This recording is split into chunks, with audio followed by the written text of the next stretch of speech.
Some of you know my backstory. A lifelong photojournalist, media executive, and educator. During that time, I spent a decade documenting war and conflict around the world. Deadly, serious work, always dangerous, sometimes fatal. To think that the work that so many committed photojournalists are doing today could be called into question because of confusion as to the provenance of that work is deeply troubling to me. And I feel so very, very privileged to be working in this area, which in many ways is a logical extension of my life's work in journalism.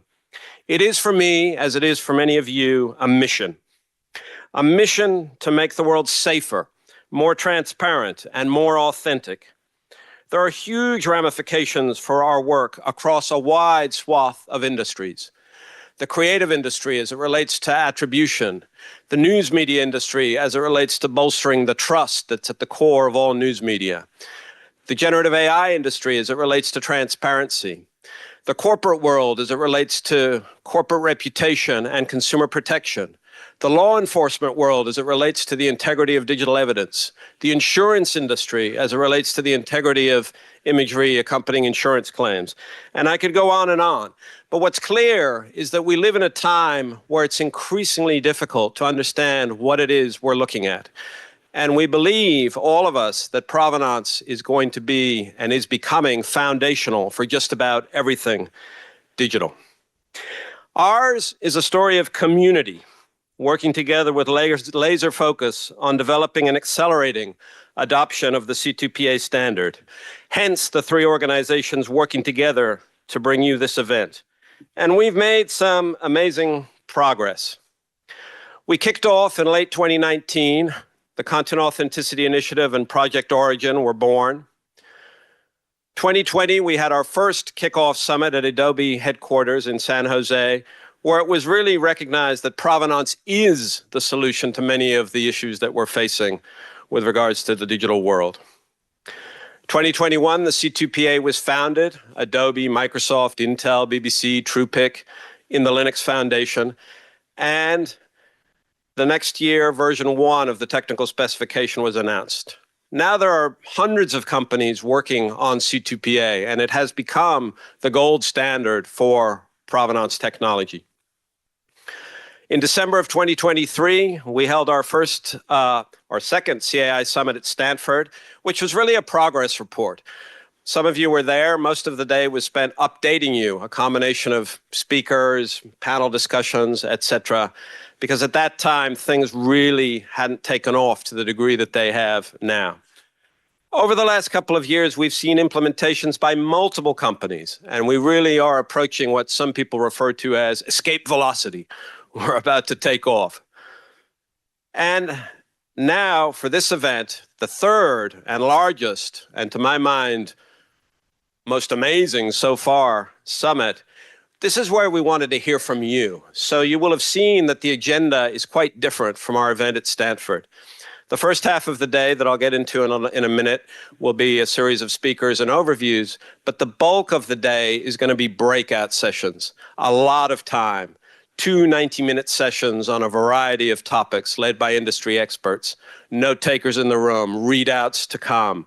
It's going to be a resource. So what happens today will live on, and you'll be able to access the readouts from all of those sessions, which is going to be really good.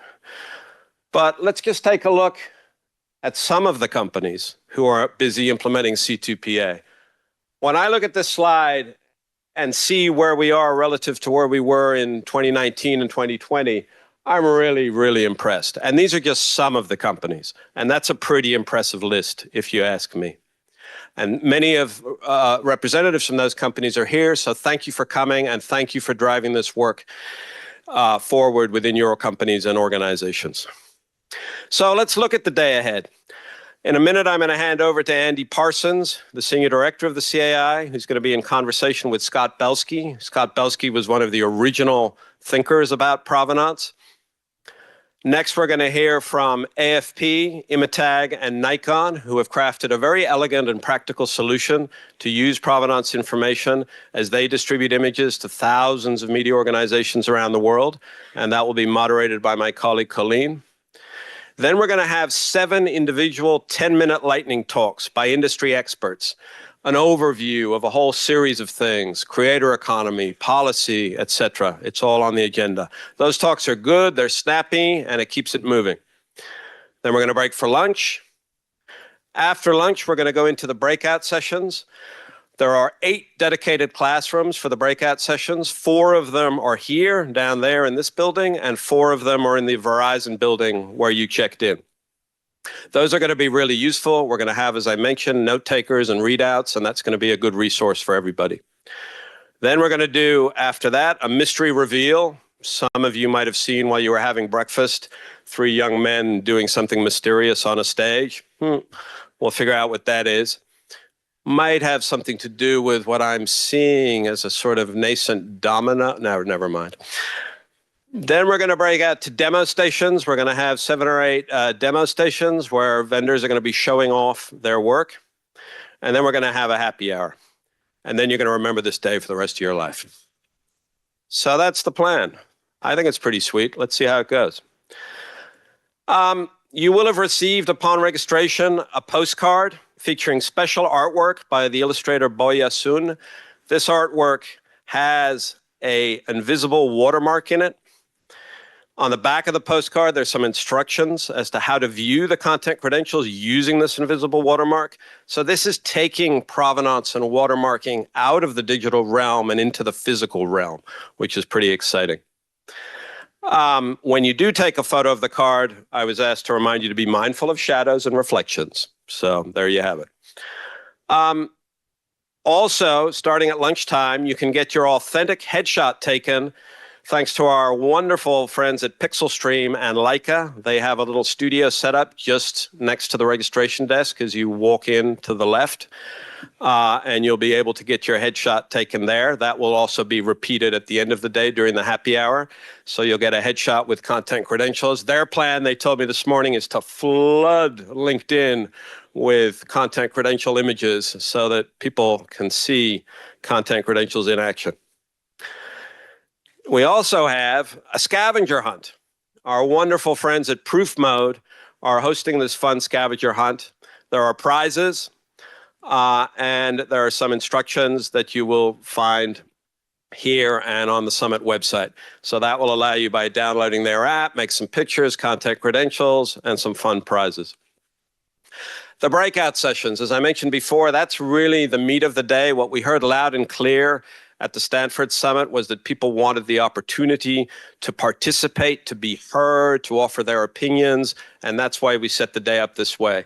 We did do some breakout sessions at Stanford, but it was a small amount of time relative to the day. Here we have, 3 hours worth of breakout sessions, which is going to be fantastic. So get to know your breakout sessions. As I said, 4 of them are in this room, in this building, and 4 of them are in the Verizon building. Tags, if you're going to put this on social media, here's some tags to use. Hashtag CA Summit 2025, or content credentials, or content authenticity. And with that, I'm going to hand it over to Andy Parsons, who's my boss and is the Senior Director of the Content Authenticity Initiative. And really, it's no exaggeration for me to say that Andy is, without doubt, the finest leader I have ever worked for and with. He is steeped, as some of you know, in expertise, rigor, attention to detail, and above all, empathy, which, as we know, is at the core of all meaningful leadership. So with that, he should appear. I'll snap my fingers. And there he is.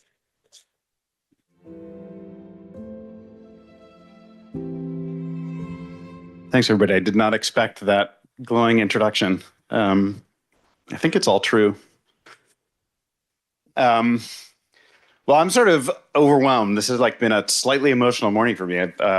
As Santi said, we've done this 3 times with 3 expressly different purposes that were sort of a reflection of the time and the moment for content authenticity and provenance. This is the first one. I made this comment at our speakers dinner last night. This is the first one where all of you know what this is all about. And many of you are deeply involved. And most of you are doing something with this technology in C2PA. And the three co-sponsors of this event today are deeply steeped in working on it every day. I think I often joke, but it's true now. If you spend time during the weekend, all of the C2PA meetings, which is a volunteer force to be reckoned with, I think now you can spend 20 hours in meetings. Nobody does that except for my colleague Leonard Rosenthal, who's here somewhere. But that's just a representation of the amount of work and the quality of work that's going on. So a lot of the history of content authenticity has focused on solving problems around misinformation, disinfo, a brand of authenticity that's really about how things were made, sometimes where they were made. And you'll hear a lot about that on our second panel this morning with AFP and Imatag and Nikon. But we're going to start the morning with a look at authenticity through a creative lens. I can't think of anybody better than my guest for the fireside chat this morning, Scott Belsky. I think Santi made it all the way through his opening remarks without saying generative AI. So it falls to me to say generative AI.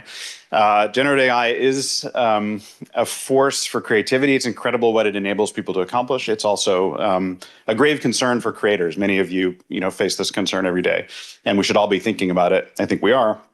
Topics of copyright, transparency, ownership, attribution are real. And if we don't address these issues in a creative, innovative way, there's a lot that we take for granted in entertainment and documentary that we will lose. And Scott is at the forefront of all of that. I think Scott would agree, we'll see, that provenance and attribution are essential tools in the reimagining of authenticity in this context. So Scott's a founder, board member, investor, author of 2 best-selling books, and truly a prolific force in business and creativity. He was Adobe's chief product officer and Creative Cloud, EVP of Creative Cloud, and then chief strategy officer and running design and emerging products at Adobe. I was with Scott towards the end of his journey, and then he left to go to A24, which we're going to talk about a little bit today. In his Adobe role, he led Adobe through a time of tremendous change, putting web and mobile and new kinds of desktop products in the hands of creators, along with new ways to monetize their work, which I think continues to have Adobe kind of at the forefront of helping creators find their way through this ecosystem of generative AI. Of course, Scott was one of the original founders/creators of the Content Authenticity Initiative at Adobe, bringing it to life in his announcement in 2019. Scott's done a lot of stuff. I'm going to skip because I want to bring him out here and have you see for yourself. He's truly that rare combination of product leader, strategist, innovative thinker. He's not afraid at all to challenge old ideas. And having focused for so many years on creative expression and creators, he's perfectly situated to help create new ways of storytelling. I don't think you can call your boss your friend, although Santi and I are friends too. But now that Scott is no longer at Adobe, delighted to call Scott my friend, former mentor, and just a lovely, beautiful person to talk about this topic and kick off our day. So with great pleasure, join me in welcoming Scott Belsky.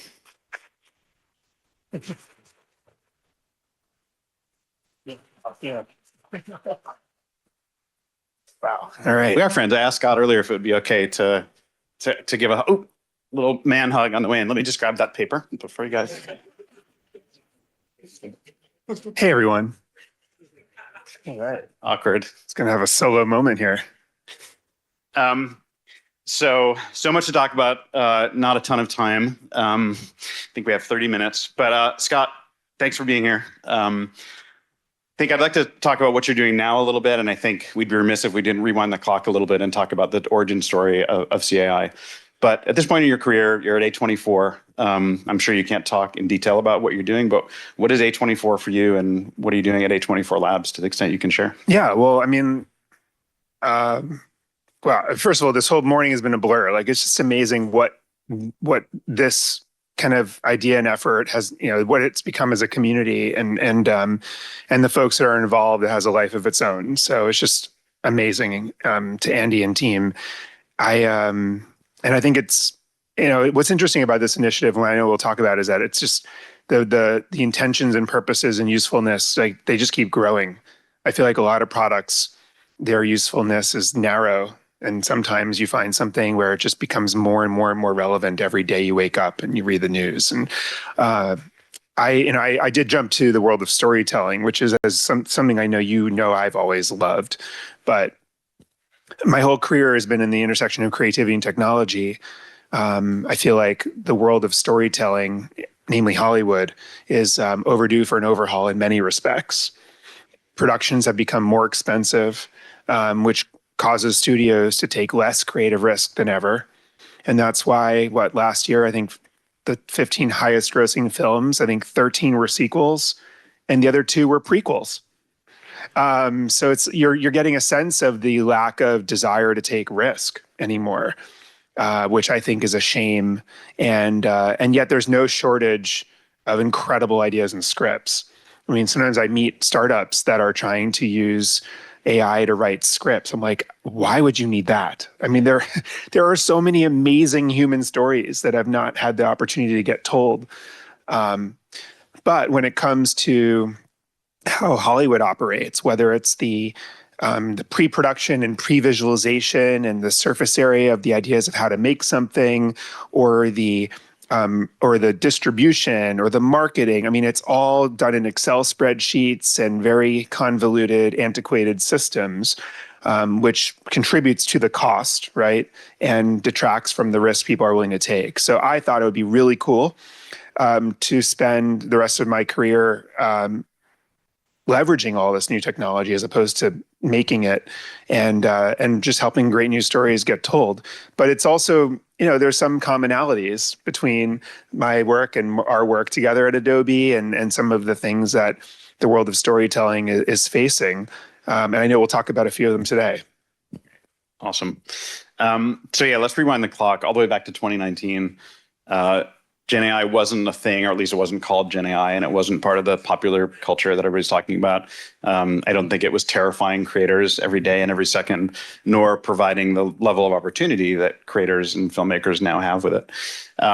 Back in 2019, ancient history, and I've urged many of you to go back and look at the Project Voco. Remember Project Voco from 2016? Talk about ancient history, where at Adobe Sneaks, one of the most beloved Adobe events every year at Adobe Max, a project was shown where, we'd call it a voice deep fake on stage with Jordan Peele, very entertaining. But there were 2 reactions, obvious in retrospect. One was, holy cow, like this is amazing. No more like dialogue replacement. I can make people say things that they didn't say on set. And then it was like, you can make people say things they didn't say. I think maybe even before that, but around that time, there was kind of a clarion call at Adobe being a tool maker. A very simple business. Adobe makes things that people want to use in their creative processes, and they pay us for it. And then in 2019, before I joined Adobe, just before you all had come up with an idea around expressing authenticity, you talked about transparency and attribution.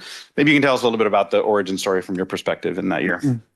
Yeah, well, there was Project Voco. There were a few other technologies emerging at the time where I would go to product reviews and leave with that binary response that you just described of like, wow, that's amazing. That will save creators so much time in some things they had to do the old-fashioned way.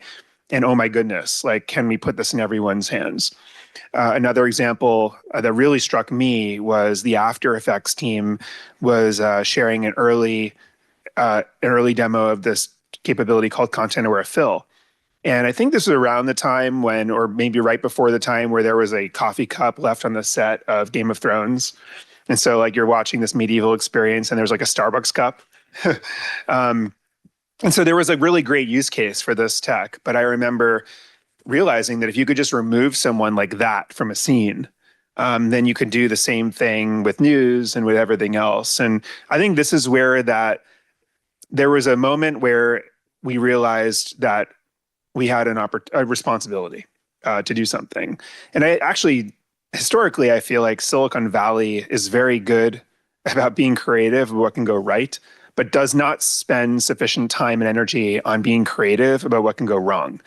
And so this was a moment where we got in a room and said, like, what could we do to help navigate? And I think one of the nuggets here that you, Andy, like very much amplified and made real was this idea that, listen, like we can't go around punishing bad actors. It's a cat and mouse game. But what we can do is reward good actors. People who want to share the story and want to be transparent about how they made something. And then I think another kind of soundbite that really stuck in my brain was this notion of, we went from a world of trust but verify to a world where you verify before you trust. And that always stuck in my mind too, because I realized, wow, we're going to be inundated with stuff that is edited. And at that point, before generative AI was really the thing, it was more just like everything's going to be edited and we'll not know what's real anymore.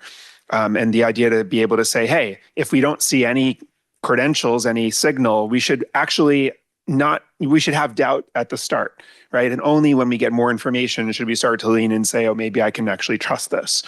So that was a real inspiration. And then it was just, I'm very proud that, the team that got built around this, that you helped build, I mean, it became like much larger than Adobe for sure. I mean, as many of the partners in here know, everyone's brought a new dimension to this. And we just, along with many of you, became stewards of this. Absolutely right. And, it's important to note, and again, I think this is obvious to anybody in the room, certainly you, Scott, we really have been steadfast in our focus on authenticity and authentic content rather than AI transparency. Nevertheless, AI transparency and potential legislation regulation throughout the world has been a catalyst for adoption of content authenticity. I'd be the last person to say that OpenAI and many of our other partners shouldn't declare when something is 100% generated. That's certainly useful. But those 100% generated things can also be ingredients in things that are creative. And we also don't want to, catalyze any sort of punitive effect, implying that Gen AI is somehow bad. It isn't. It's all about context and intent, which are the two hardest things to capture in some sort of binary programming world. And as we both know, I mean, AI has been in Adobe products for over a decade. Where you draw the line, I just think that every piece of content has a story, and this is not a new idea. I mean, the reason we buy art in a gallery, the reason we relate to something that we see is because of the story behind it. I feel this way a lot now with music. When I hear music, I've always wanted to know the story of the artist, and it always has made that music come alive for me. And so when you hear generated music, of which there are some great examples of generating music for great use case, but it lacks that story. And I think the question is like, what kinds of technologies can help tell stories about content? And I just can't think of anything, better than what this, what all of you are building. Yeah, would you say, maybe there's a logical extent to what you just said, is, authentic content by some definition more valuable to consumers of art and other things than generative AI, which will be everywhere, which is everywhere? Does it actually have more inherent value? Well, I think, the way I think about this is I think about the history of how us as humans relate to things that become commoditized. And you look at historically, whether it's shoes or clothing or liquor or handbags or anything else that becomes relatively commoditized and is available for a few dollars somewhere, humans, cars, we end up seeking a more scarce and meaning-infused, usually via brand, a meaning-infused version of that thing. We're now in an era where content is becoming commoditized. And so how will us as humans respond? Will we start to seek a more scarce and meaning-infused version of content that fills our time, that we dedicate our energy to and our attention to? And in doing so, I think that we're going to seek part of what makes content meaning infused is that humans were behind it, that they spent time, that they crafted it. We all get mesmerized when we see a piece of art that we know took a whole career to make, or many, many weeks of precision to craft. Why? Because there's a scarcity to it. There's a story behind it. So in this world where we can no longer believe our eyes, I do think that there is something to be said about credentials or provenance that validate the human energy that was injected into something. And I think that just as we pay $100 for shoes that really only cost, several dollars to make because the brand means something, I think we'll respond the same way in content. So I think about that in the world of storytelling and whether a brand designates quality and the human ingenuity of a story. I also think about it in terms of the technology that helps represent that, which again, I think is another use case for CAI. Yeah. So you're the parent of young kids. I'm the parent of an adult daughter. I watch her consume, to use social media for all of those things we've talked about, all the things that many of us, scroll through, doom scrolling, entertainment scrolling, and it's both for short form entertainment and also news, whether we like it or not. how do you think about how your kids will consume media and the work you're doing, obviously creating authentic entertainment with scripts that are not written by Gen AI? How will they consume media, and what are you trying to teach them, if that's a fair question? It's a tricky one. Right. Well, I'm very conscious of the danger and the predicament around algorithms. As all of us know, like algorithms are essentially designed to surprise us, often through polarization. And so subject to the algorithm, it will always push us to the edges of what we know to be true by design. And that's a root cause of a lot of the issues we have in this world. So as a father, I'm always thinking about how to make sure my children aren't too subjective to that. So right now, my oldest is 12, my youngest is 6. So we're not in the world of social media yet, which is great. I'm sure we'll have to cross that bridge at some point. But I also just wonder, though, sometimes if there is like an ebb and flow, of all of this. I think that we run towards short form user generated content, and then when the zone gets flooded with that, will we have a shift towards the other side? I was looking at some data of theaters the other day, and it's interesting that people in their 40s and 50s are going to theaters a little less. And maybe it's because we have these big screen TVs at home. Maybe it's because we're busy. But teenagers are going to theaters more. And I was surprised by that, because that's a little of a narrative violation. We think that they all have their phones and they're just being consumed. I actually think that there's now a premium to being disconnected from your device and actually immersing yourself in an experience. IMAX, sales are going up. A lot of there's these new immersive theaters, one's called Cosm. There's a few others where it's like a full, 360 type of experience. The Sphere is the rage in Vegas. I think there is this desire for us to immerse ourselves and in some ways extract ourselves from these algorithmic, content feeds. So I do think there's like an ebb and flow that will play a pendulum, if you will. Yeah, I fully agree. Watching my daughter grapple with that. She has had social media now for many years. It's a struggle, and they're kind of at once aware that there's a risk, but also absorbed by the pure entertainment value and the addictiveness that those algorithms generally try to put out there.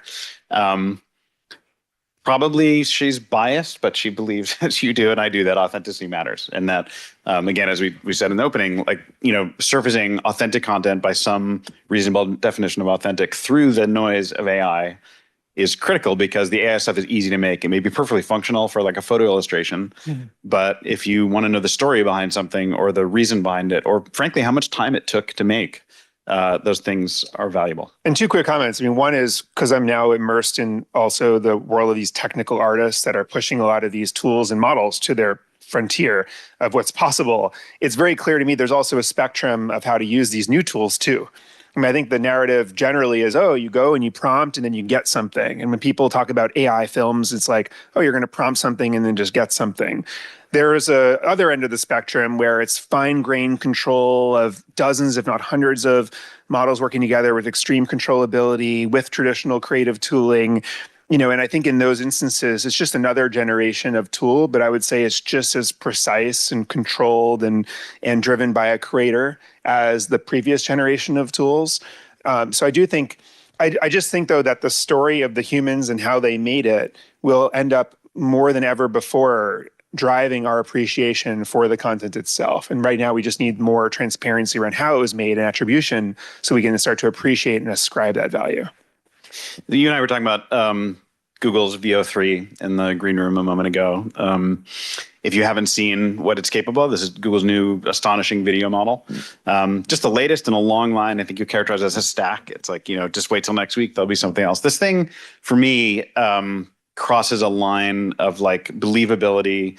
It has a look. It's not perfect. None of these things are perfect yet, but it finally helps you imagine that anything is going to be possible, right? And as a kid, if I wasn't going to do technology or music, I was dying to be like a practical effects makeup artist, which, by the way, would have been a terrible career choice. But I'm fascinated by that kind of creativity where, it's very technical, but also very creative. And all that matters at the end of the day is the result and how it looks and what it feels like. So what does, enabling me to make a movie is maybe not something anybody wants, but I'd like to try. I don't expect my movie to be released or distributed by A24. What are filmmakers in your purview now, in your new role, thinking about? Like, how do films get better? Does entertainment like cross into a new echelon of quality? What happens?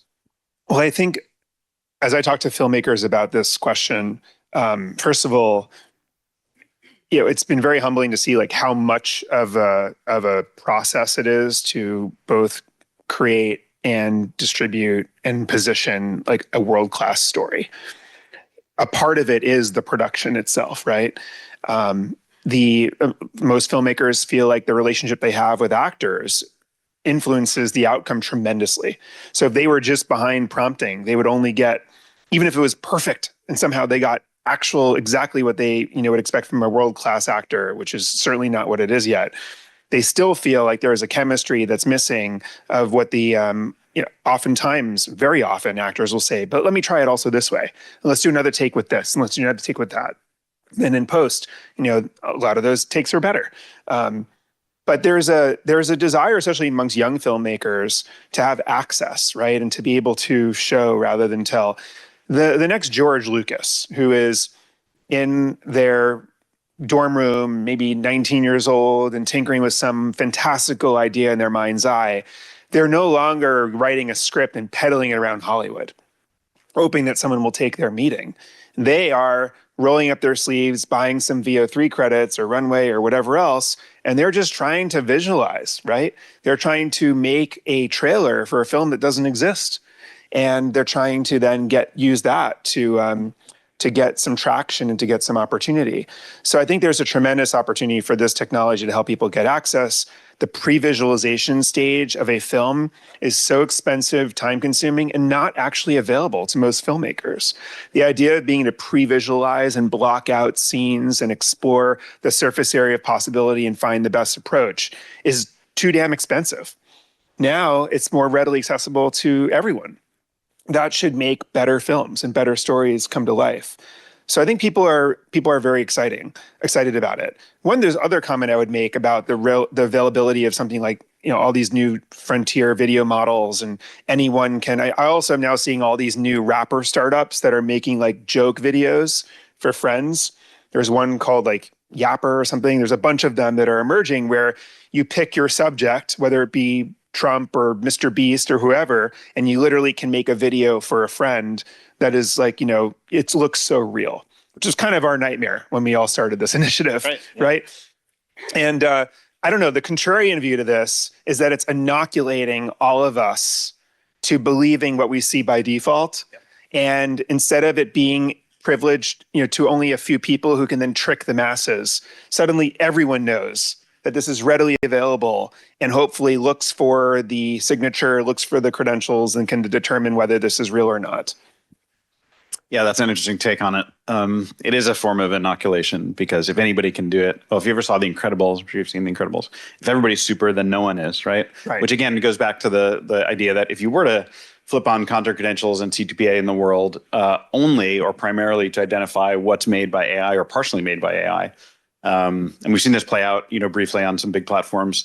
Everything in the world would light up, and everything would have content credentials. And as many of you know, one of the essential kind of UX holdings that we have as a guiding principle is to make sure that CR pin or whatever the next version of the UI is doesn't indicate trust by default. It indicates there's more context. Once you have that idea of more context, there's lots of stuff you could put in there. And I think in the creative industries, and we've seen this with some Adobe free tools we rolled out just a few weeks ago, the idea of signing your work, right? Whether you're an organization or a camera is critically important. It's kind of astonishing that digital artists haven't been able to sign their work. It's a simple idea, right? Sculptors and painters have been doing it for centuries. And I see a few like original Behance members, Dave and Zach over there. These are folks, originally when we created Behance back in 2007, 2008, not too far from here, the idea was to have attribution for the creative world at work. We were frustrated by the fact that great creatives around the world do work for agencies or headhunters who do work for agencies, who do work for other agencies, who do work for brands, who then leverage this work, and that's the attribution is the ultimate form of opportunity for them career-wise, and yet there was no way of them ever getting it. And actually, we used to imagine, is there some way, shape, or form where people could actually sign an asset that you come across on the web, and then if you are someone who's hiring talent, you can see who did it, and then suddenly hire that person. And it's kind of amazing that we've talked about this before, Andy, right? Like another use of this technology could simply be to help the creators of anything, get the attribution and career opportunity they need and deserve, from it. Yeah. And I think that's just one place where, if there's one innovation I would highlight in content credentials, which by design is kind of boring, by the way. And I say that with the greatest respect for all of you working on it with me every week. It's boring because it leverages existing standards. And in the spirit of adoption and using things that work, like public key cryptography, we endeavored from day one not to invent novel technology where it wasn't necessary. And I think that has enabled like a very clear understanding of this idea of signing, right? You sign something, people understand what that means. But the innovation buried in there is that signature goes anywhere the content goes. And I think maybe you'd agree, like right now, sure, there are platforms, sometimes platforms try to lock you in, but ultimately the web is your consumption surface. And it's probably very important in entertainment and the work you're doing at A24, and certainly for news and camera attribution, that the content credentials be inseparable from the content. So once it's released and available to anybody, you should have that context, and you should be able to fulfill what I sometimes call like a fundamental right we all have to know what stuff is. Yeah, and I think, we haven't talked about either of these ideas yet, but so I don't know, I'll just spitball here. But if we are in a world where there is, we talk about AI being dangerous, but there's also an AI safety layer, conceivably at the operating system levels of our devices, where it also can look at anything you're looking at and can tell you to not answer that call because it's not your grandmother asking for money, or to not believe that video that you have on whatever random social feed you have because it doesn't have credentials. I mean, there's ways that at a higher level of the operating system, this sort of metadata can be leveraged to guide the user. I also think about a world where we're wearing AR glasses around, which is, to me, inevitable. I can't tell you whether it's next year or 3 years from now, but when the form factor is right, like why shouldn't that level be able to kind of, take the signal of what's real and what's not around you and inform you? So I just think that in many ways, this is just like a building block of probably many to help us navigate, that future world. Yeah, I agree. I think one of the things we're going to have to grapple as we go forward in the CTPA, in the news ecosystem in particular, but also probably in Hollywood, is the way we think about content credentials now. It's like this long litany of detail, right? It's like reading a textbook if you're not careful. Content credentials can capture all the ingredients that were made. Now, if you're talking about a film, it could be thousands, tens of thousands of ingredients. Nobody wants to read. It actually devolves into complete lack of utility. So I think there's some innovation to be done around sometimes called summarization. Like you have all this data. That data is really the machine language of context. What do you do with it? And how do you make sure you don't cross into a zone where you're rendering an opinion about that raw data? But simply knowing that something is a photograph, like such a simple idea, almost as simple as an artist signing their work, I think is going to be more important than ever as we go forward. I agree.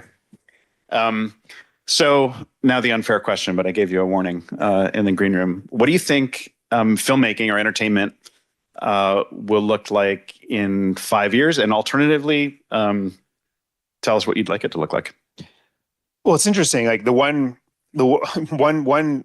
idea surfacing around that I definitively don't believe in, is this idea of personalization for entertainment. I actually think that entertainment is one of those like few shared experiences that we always talk about. I mean, what was the latest dinner or lunch you had where you were talking about a show you saw or a film you saw with a friend? I mean, it's such a go-to because it's one thing. We all live these distinct lives that we have these shared experiences. And I do think people want those. So the idea of every film, incorporating you as a character, your hometown is different than what I see it as the hometown. I mean, I don't know. I have not become as much of a believer in that, even though I think that's a lot of the focus of some of the uses of this new technology these days. But I do think that what will we see? First of all, I think we'll see more fantastical, amazing, and risky films being made as the cost basis is refactored. So if you can do an incredible world-class, VFX everything level film that used to be a $250 million budget. I mean, think about Mission Impossible apparently was like a $400 million budget. I mean, these are massive, massive undertakings. If you can refactor that cost to under 100 million, under 50 million, or under 20 million, how many more filmmakers will take incredible creative risks to create these new worlds that we haven't seen? When will the 15 highest grossing films only be half sequels? So like that's one thing I really hope for. The second thing I hope for is this notion of shoulder experiences and extended experiences and immersive experiences. So when you do have a film, which is a shared experience, afterwards, why can't you have like a different and more personalized moments, a series of moments? Why can't the character be in your living room when you get home? Why can't you have a conversation with the character after the film? I think these are all sorts of things that, again, in the timeline of production and the cost basis were never possible and may someday, will be. And then finally, I think that there's like a whole world of experimental, immersive type of things that will happen that we can't even fathom right now. But I do think people are starting to feel permission. And again, they feel like the technology enables them to try new things. And so, my mantra is 2 words: creative risk. Like every time people take creative risk, something good happens. They also fail a lot. Mm-hmm. But there's also like great things that happen that push the world forward. And that's what I'm hoping for. Great. And I've realized myself, as I did as a frustrated photographer with one expensive camera, that just because you have the tools and the ideas are democratized doesn't mean you're good at it. So in this world, Gen AI and these extremely powerful tools actually doesn't empower everyone. We talk about democratization of tools. It doesn't actually empower everyone to make great output. There'll be a lot of crappy output, I think, as a result. Right? I mean, taste is as scarce today as it was 10 years ago. Interestingly enough, right? Yeah. And, and what is taste? It's all about understanding where the world's going in the present moment, kind of what's in the zeitgeist, but not too on the nose. It's amalgamating all of your life's experiences and traumas and travels and everything else to make a decision that may seem a little off, but is really ahead of the game. I mean, I can't even figure out how to articulate it, but it does feel increasingly, not increasingly, but just as scarce as ever. And you're right. So like technology and skills will become more readily available to all of us. And I do think that, it's redundant at this point that taste will become ever more important. Yeah. And I think, bringing it back to content authenticity, it's important to be able to express that and know it. And I think of this all sometimes like Amazon X-Ray, at least when you're watching a documentary, or we all probably remember the kind of controversy over the Anthony Bourdain deepfake voice in a documentary about his life, where it appears he reads a letter he wrote that he would have had to read after his death. And there was quite a lot of controversy about whether, in the spirit of creative license, that was okay for the documentarian who's telling a story and should have some amount of license, but it's a true story. So how much license is too much license? I think content credentials can help there. It can also help in the realm of copyright. And we're running out of time. I should have asked this earlier, but I wonder if you have thoughts for the audience here about how to protect creators who are either using those powerful tools or creating things with cameras, but concerned that their work is being used by those very tools that are being built by software executives, and knowing that those tools might end up competing with them. Yeah, I mean, I think there's 2 sides to this. I think there's the one side of having a market of commercially safe models that are trained on content that is from people who get compensated in some way, shape, or form. And I think that there's a use case for those models in terms of the cleanliness of them for brands. Like that was actually a preference that I learned about while I was at Adobe. And then there's also something that is very empowering and right for the creator. But let's be real. I mean, there are also going to be thousands of other models, local models, models that are just sought on the internet and used in these nodes of workflows that people are using to make things. And so then there's the question around the provenance and the story that drives like the customer desire for the content. I think about this all the time. Like anytime you go to the Museum of Modern Art or you think about the music that has been timeless versus the music that has had like a summer hit and then it like just goes away. The theme is that the originality, is what makes something valuable and sought after and appreciated. And I oftentimes think about, yes, you can now make something in the style of so-and-so, you can do all that. I can make something that looks like a Mark Rothko, but it's not Mark Rothko, So is there something about the technology that we're talking about, the signature, the provenance, the story that's revealed behind the piece that actually, that actually influences even more so something that's always been in us as humans, which is the desire and appreciation for originality. So I just think that that's something that has to be told more. And I think it happens in the physical art world. Clearly, it drives the entire market of physical art. It's increasingly happening in the digital world. And I think we have to get behind that and rally behind it. Last bit here, and then we're going to move on. We could talk for hours. I don't know if you guys would enjoy that, but these things tend to be too short. I think, one thing I'd like to ask you about, and I think the folks here would benefit from, is if you had a bit of advice you have software creators, you have creators. I think you, perhaps now more than ever, are a creator yourself, Scott. And grappling with authenticity and Gen AI, making sure these tools can be used safely and for good, while trying to ameliorate the negative effects that come with that level of power and creative tech possibility. What advice would you give us as we're building these tools and making new kinds of art in the world that's approaching? I guess a couple quick thoughts. As someone who loves thinking about how to design products, one of my favorite sayings that I got from a friend of mine, Dave Marin, is that the devil's in the defaults. And my friends in this audience have heard me say that before, but it's true. Like the devil's in the defaults of a product.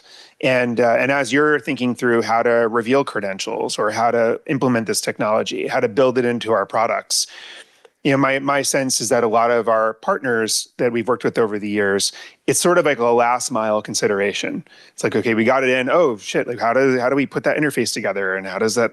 And I think it's the most important part, because every time people interact with that, it determines the usefulness of it, but it also influences how others are going to use it. And so as people in the room who have control, over the implementation of this, like we can make it an example, like a reference application. I think that's an important consideration to think about.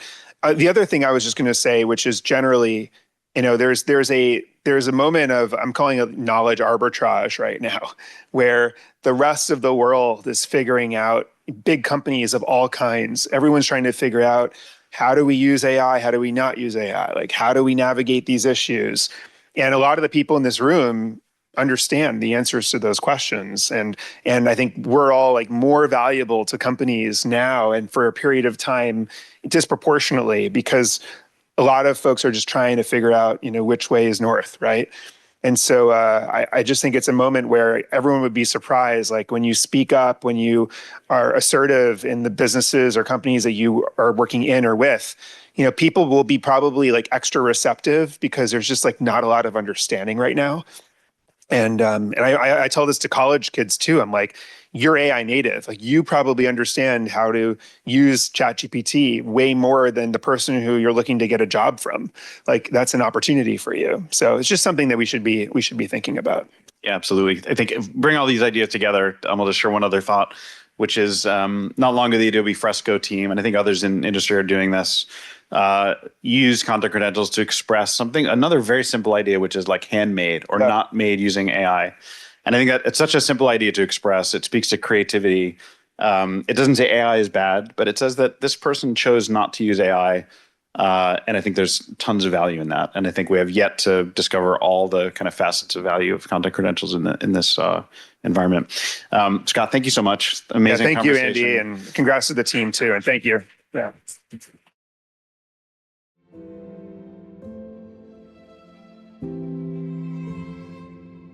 Thank you, Andy. Good morning, everyone. Good morning. I overheard someone saying earlier that this is the provenance party. So again, thank you so much for traveling near and far and joining us today. I'm really excited to moderate this panel because as a former photojournalist, I think we all know too well that your work can be taken out of context and without credit. For example, here's a series that I took part in with a group. We sent it to our editors. It got published. And I'm happy to report that it hasn't been taken out of context. And I don't think we can say the same for much of the content we see online today, which is why the ability for us to maintain context and attribution is even more urgent, especially, and I'll say it a few times, especially with the rise of AI. I'm honored to welcome 3 panelists who, with their organizations, are pioneers in this space. They're keeping it real and they're keeping it authentic in one of the most demanding workflows, breaking news. So please join me in welcoming to the stage Mike Corrado, Paul Melcher, and Eric Barada.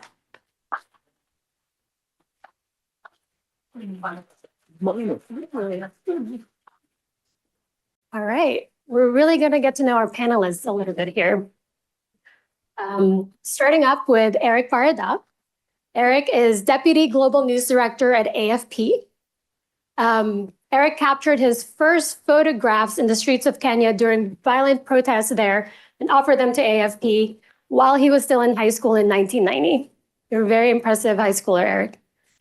And fun fact, at the time, film had to be shipped physically to Paris via the daily Air France flight. Speaking of film, Mike Corrado. Mike is Senior Manager for Field Ops and Pro Relations at Nikon. Growing up, your dad had a dark room in your basement. And one day, he opened a newspaper, saw an ad from Nikon, and that they're advertising this technical role. He did the outreach, took an interview, and then 40 years, 6 months later, here we are chatting, wearing our content credentials pins. Paul Melcher, he leads strategic partnerships at Imatag. And as a kid, Paul would do his homework in the archives of Magnum Photos, where your dad was the agency's director. So picture young Paul surrounded by contact sheets and prints by legendary photographers of Magnum. And early on, you understood how the world saw itself through trusted photographers, and in your own words, how fragile that trust can be. But first, before we get into it, a quick exercise to kick things off. Can you all tell which of these majestic doodles is AI generated? Just remember these doodles. We're going to come back to it later. As many of you know, elections are prime targets for mis and disinformation. In the months leading up to the 2024 US presidential elections, AFP, Imatag, and Nikon joined forces on a groundbreaking partnership. Let's watch a short clip. With a C2PA compatible camera, the photographer takes a picture, adding a secure digital signature to the file as the photo is taken. He transmits his photo to AFP. The original file is stored in a secure location, while a duplicate is sent to AFP photo editors for standard processing. Finally, just before the photo is delivered to AFP clients, the image is tattooed with an individual, encrypted, and invisible watermark. Nice little X-Files fade out. So Eric, you probably don't have to worry too much about shipping film via the Air France flights. Not anymore. Now it's about knowing if an image is even real or understanding where it came from. What was your aha moment when you realized content credentials were absolutely critical? It was progressive with the first, of course, apparition of post-production and everything. We were already starting to think, okay, how do we prove that everything we're distributing is clean? And then obviously with the apparition of the first DALL-E versions and Midjourney and all the others that followed, then it became, the red flag went up and said, okay, we really need to find a way to create the sense we had when it was analog, when we had a negative to go back to a glass plate or a film. We could prove we were there. That's how it was taken, and the veracity was there. So the idea was to create or recreate that concept with digital photography, and that's how we worked with you guys and your incredible teams to combine the C2PA standard with watermarking, robust, permanent watermarking, unique per picture, so that we have, like we had with the negative, a solution to prove the authenticity and the provenance of an image. Yep. And I'll say that video is 3 minutes long by AFP. It's called We Witnessed It, We Proved It. And you can watch the whole thing on YouTube. Thanks for sharing that. Michael, Yes. what inspired Nikon to get on board and integrate into hardware? Because honestly, it sounds daunting to put this into a camera. Very much so. And first of all, thank you for having us here. And to be up here with you guys is great. If I could turn on my French accent, I would, because it would probably be sexier. But it's responsibility is the word. What propels us is the responsibility and the need to be a part of this. Not many people know this, but we were founded on photojournalism. Nikon came to be because of David Douglas Duncan. And from that inception, we know how important photojournalism is and facts are. And the facts and the truth are. So that's a big part of what we do. We manufacture cameras for everybody, whether it's the fine artist or the wildlife photographer or the sports photographer. But when it comes to news and actual facts, this became something so important. And I remember knowing relationships when Santi and Katrin Eisman, a photographer I respect so dearly, both of them, and knowing them in the industry for many years, when they wrote to me and said, who do we talk to about this? We always have an engineering liaison. We have Ken here today with an engineer from Japan showing the Z6 III. But I went right to Atsushi Suzuki, that engineering liaison, and said, we need to start this conversation. We need to be involved. And that was years before all of the groups came together. And then, of course, in 2021, joined C2PA and CAI immediately to be a part of the organizations. Because I always feel like we can speak to ourselves very easily. But when we have the photographers doing the job, we need to work with one of our best partners, AFP, to make this stuff sound, because we don't know what it's like to hit the street every day. Some of us don't. So that was a very important step. So to me, the word is responsibility. We have to be, as a camera manufacturer, responsible to this industry to start, because it all starts with that first capture of the image. And once we have that capture of the image, that data has to be sound to move on to the next steps. And these gentlemen will talk about what those are. But thank you. Yep, that's great. Thanks. Paul, it's clear this partnership, it's setting benchmarks in production. How did Imatag come into the picture, metaphorically speaking? Yeah, so it's always been in Imatag's DNA to be at the core of authenticity and provenance. So historically, we've been working with AFP for many, many years, supporting them and tracking their images and usage and things like that. So it was a natural path for AFP to use our technology for that process. And on Nikon's side, what happened is that Nikon analyzed and tested a wide variety of different watermarking technologies, and Imatag came on top. And so they came back to us and said, we want to work with you guys as well. So we naturally bridged the two companies together with our technology. Yeah, natural collaboration. I think that's why we're all here today at the summit. Before we move on, quick, this isn't out yet, so you're getting a preview. Media Cluster Norway's Rainier project commissioned SFI Media Futures to conduct a study. It involved 6,000 participants across Norway, the UK, and the US. And here are the results. The presence of content credentials can significantly boost trust in content by enhancing both image credibility and transparency. In other words, the more provenance details people saw, the more positively they evaluated that piece of content.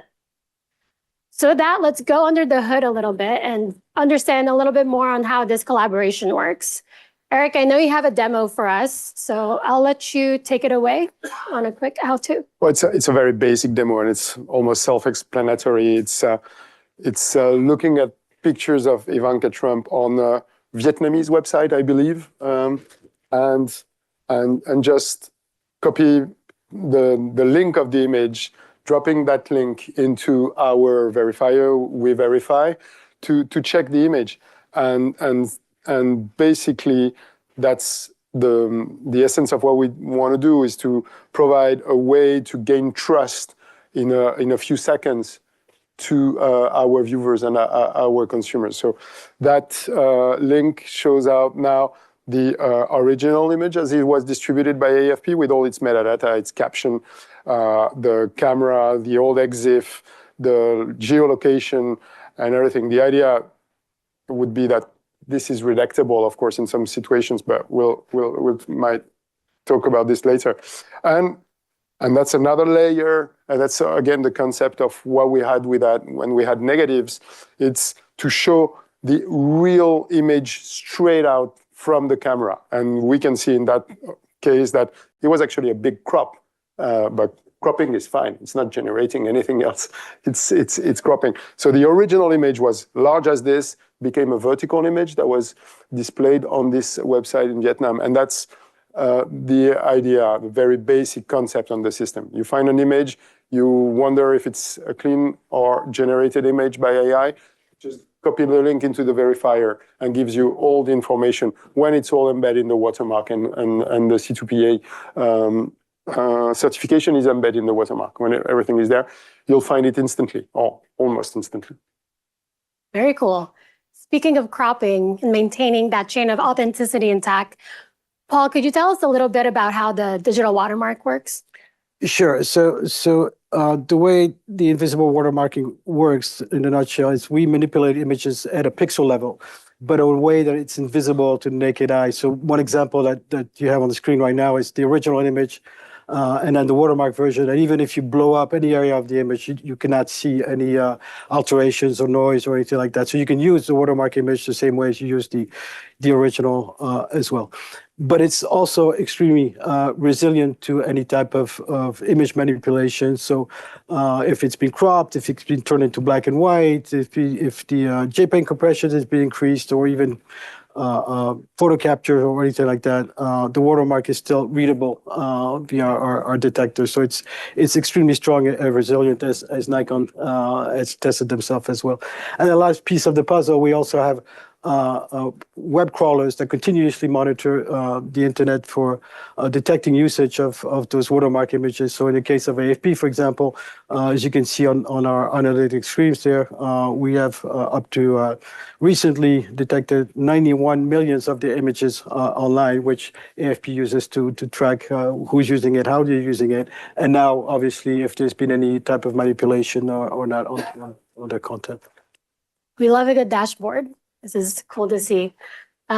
We've been talking a lot about use cases in news, but what other industries are using digital watermarking, or top industries?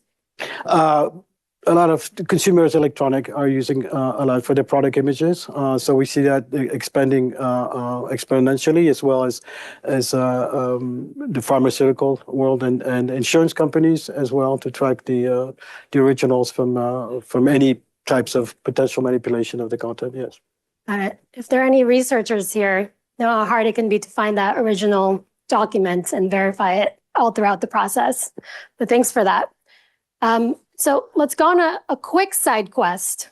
I was visiting Nikon's headquarters at the start of the year in Tokyo. And if you're ever in the city, I highly recommend visiting the Nikon Museum, because not only will you be able to see this world's largest glass ingot, I learned a new word that day, and take a selfie with it, or a selfie with the Nikon team, the amazing Nikon team, in their awesome cafeteria, by the way. You'll also feel the weight of history and the importance of origin stories. Here's a photo I took at the museum, just tracing the history of production, like you said, the history in photojournalism and cameras.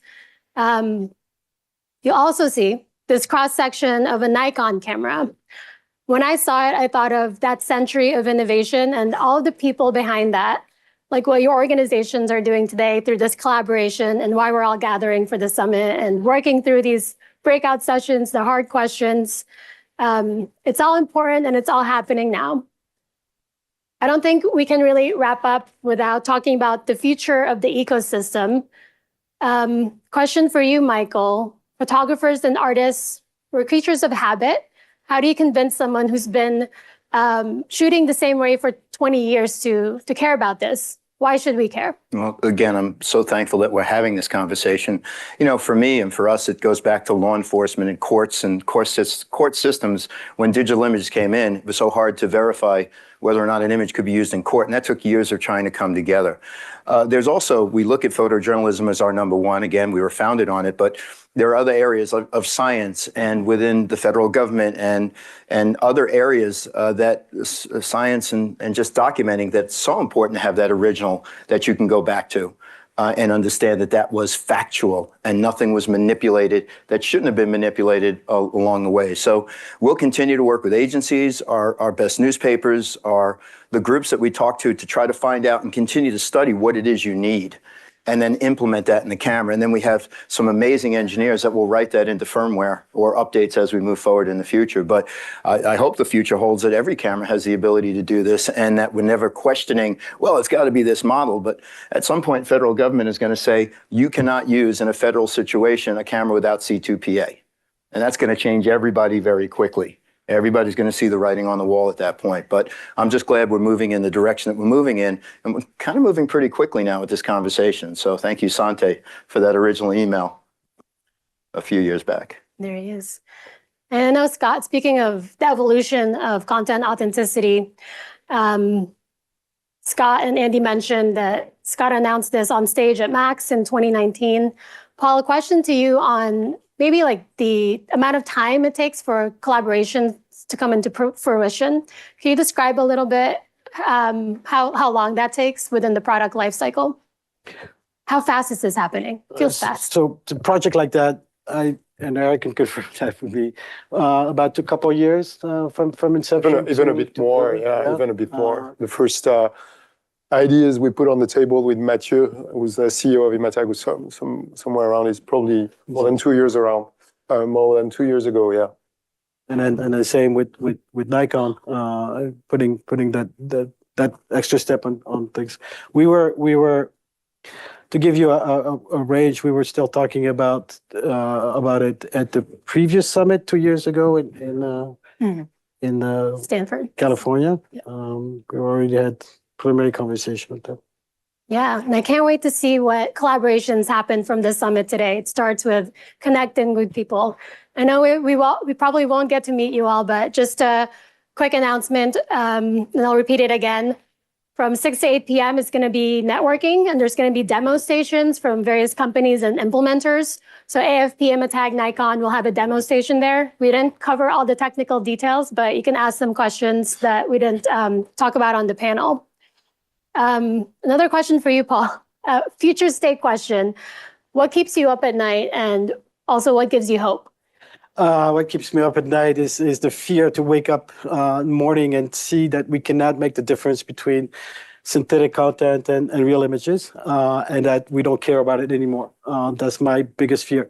My biggest hope is seeing the growth of this community over the last 4 or 5 years, and seeing how big companies as well as startups are getting very much involved into solving it and bringing provenance in a way that is, it seems to me that it's going to be create a standard and be established and prevent this horrible future that keeps me up at night. Yeah. I need to know, Mike, what keeps you up at night? KPIs, OKRs, Oh, no. Excel spreadsheets, the New York Islanders. The Mets? No.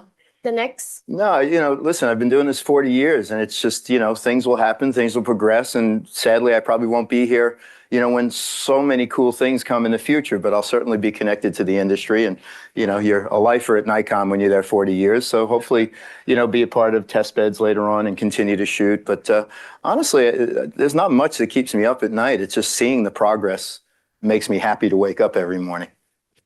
Progress, yes. Eric, in 5 years or maybe next year, will teenagers taking selfies even know this technology exists, or it'll just be humming in the background, we won't know about it?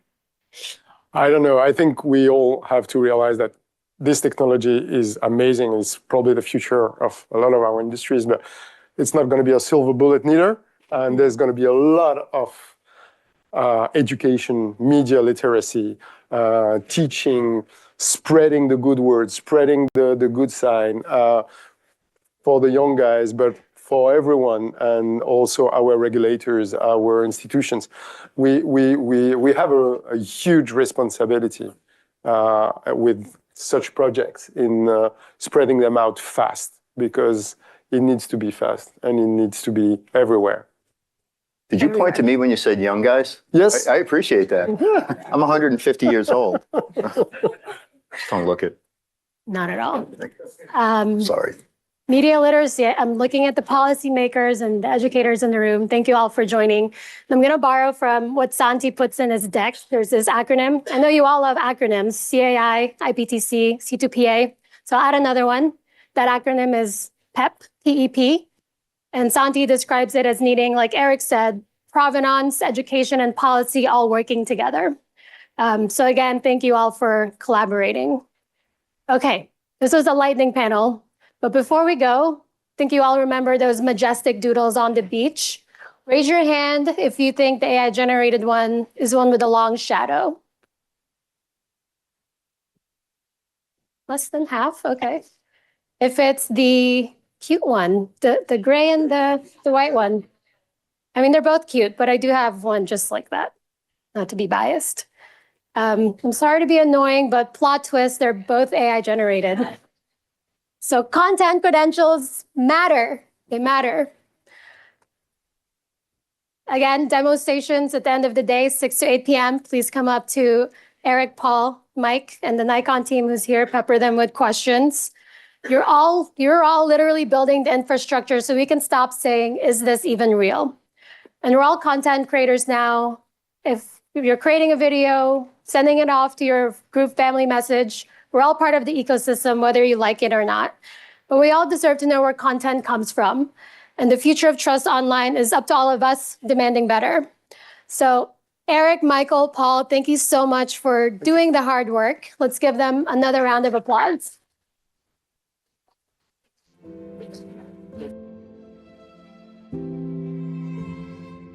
Do you ever get like overwhelmed at conferences like this? No, never. You feel like you like stalked 4 people on LinkedIn you were so determined to meet, and then it's been 3 hours and you forgot everyone's name already. No, is it just me? Here's a little trick that I learned that really works for me. No matter how simple the person's name sounds, I like to spell it out.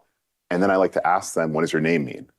It's something I learned when I was an Adobe Creative Resident that helped me in conversation, because you always hear these cool stories about a loved one or a family member or a celebrity or something that people really look up to.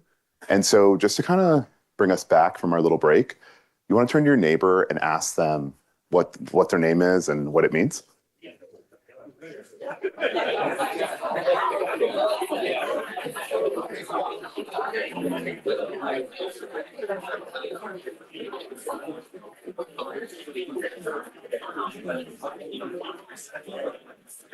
All right, so for me, I didn't really think about it. All right, I gotta bring you guys back. I'm so sorry. I have made a monster. All right, if you guys can hear me, look at baby Aundre. Look at baby photo. Let's bring our voices down. Okay, so no, I should have thought about this. I bring this on myself. So my name is Aundre with a U. That's A-U-N-D-R-E, and I just taught you how to ask other people. So rightfully, at least one of you is thinking, what does your name mean? I don't have a good answer. I've asked my mom a bunch of times, and the best she could tell me is that she likes how it's spelled phonetically. My last name is Larrow, and that's kind of a funny point for me because I am a child of a father that bounced. And so I've spent a lot of time in my work trying to pair the meaning of my name to what my work means, which to me, I hope is an adventurer, a good listener, and an artist. So how that's looked over the years is me and several other people just won a Webby with the ACLU doing a project about trans identity across the United States. Or going to Capitol Hill and to Arlington National Wildlife Refuge with the North Face to learn about why we shouldn't drill there. It's going to commercial shoots with Progressive to learn about what it's like to work inside of a food truck and how intense that can be. It's telling stories about intimacy between Black men. My work through the years has been my way to define what my name means. And here's just a few other images of that. But despite what I might hope, the truth is that my work hasn't always meant that. So here's a story about how this image almost derailed my career before it started. I moved to New York January 7th, 2014. 3 months after that, I got my first real job from Craigslist, which sounds very dangerous, but it's very legitimate. I was taking photos for a burgeoning backpack company for their Instagram. So remember, this is 2014. Everyone, every coffee shop, everybody's just like, we need to have an Instagram. And so I was taking these sweet color block photos all around New York City that people were excited about. And I got paid a whopping $300 plus a subway card, which was huge then because I was, a technical term, broke. So much so, after a while, they had a big fall lifestyle shoot. And This was my first time ever being on set. They invited me to come and to take BTS social for them. My first time with models, huge sets, photographers. I was so excited. But I said it almost derailed my career, so let's get sad for a minute. Right after this happened, I had the pleasure of getting my work highlighted in a now defunct blog about photography. I was so excited to have someone be like, Aundre Larrow, photographer, not at school, not for friends, but like for real. They highlighted 6 of my images, and within a couple days, those images got pulled and put all over the internet on free stock sites against my will, and as you can imagine, the will of the modeling agency that hired these people. So yeah, I got in a whole bunch of trouble. And that was my first lesson about usage. But the destructiveness of it wasn't even just this image. The other images there showed up all over the place, like this. Or there's a whole period where one of the photos, the photo of my friend Margie and I, were just all over just literally everywhere. My friends would leave them on my Facebook wall, once again, 2014. And it became an unpleasant joke. And even when I reverse image searched, I found this random website that just has a bunch of my photos on it right now. And that sucks, because photography is about painting with light, but the idea that erasure, my own photography, can make me feel invisible is terrible. So let me tell you another story. This is Float. This is a film I made with my friends on my iPhone that was in conjunction with the launch of the iPhone 13 Pro. It's like 3 minutes. You can watch it later. This is just a series of clips from it. But this is a cool story because it was a story inspired by my mom's relationship with my grandfather. And how, actually, we don't have time for that. I'm already halfway through. But this piece was really important to me because it gave me the opportunity to tell a story that was familiar to me and became familiar to other people. The day it came out, it went viral. What that looked like were screenshots from, Casey Neistat. I'm sorry, I went forward one. Can I go back one? Yeah. And Moment Lens and director Matthew Cherry, it popping up on the iPhone and Apple Reddit. And within a day, hundreds of thousands of people were looking at my work. And unlike the first time, my work was associated with thoughtfulness, mindfulness, not ill-begotten images or, in some cases, the work without the name. And that work was amazing because it led to news stories. It led to news stories. It led to my film being projected on the Brooklyn Library for weeks over Labor Day.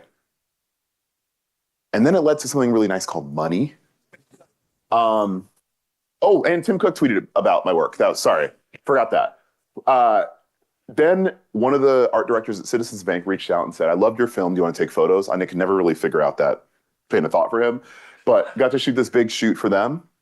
My friends at New York Times reached out and I started to direct some pieces for them. And so the idea of the definition of my name went from photographer to filmmaker in a day. And that's the power of attribution. So here's the question I have for all of you. What do you want your name to mean to others when you hear it?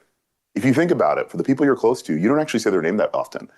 For your partners, for your children, well, maybe your children if you're yelling at them, but you're generally saying friend, love, whatever those things are. But our names are these emissaries that go before us, similar to how we as artists hope that our work is. And that is what Content Credentials is for.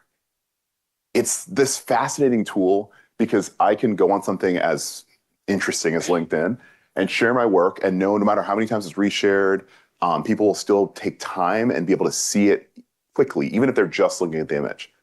And that's super powerful because our currency as artists is our art. But as the internet continues to be this fascinating and wild and vast place, sometimes the art gets way before the artist. And I'm not gonna put my watermark on things. And so this has become such a powerful way for my work to be grounded in who I am and the ability to not only hire me, but to feel the pride of something that I created.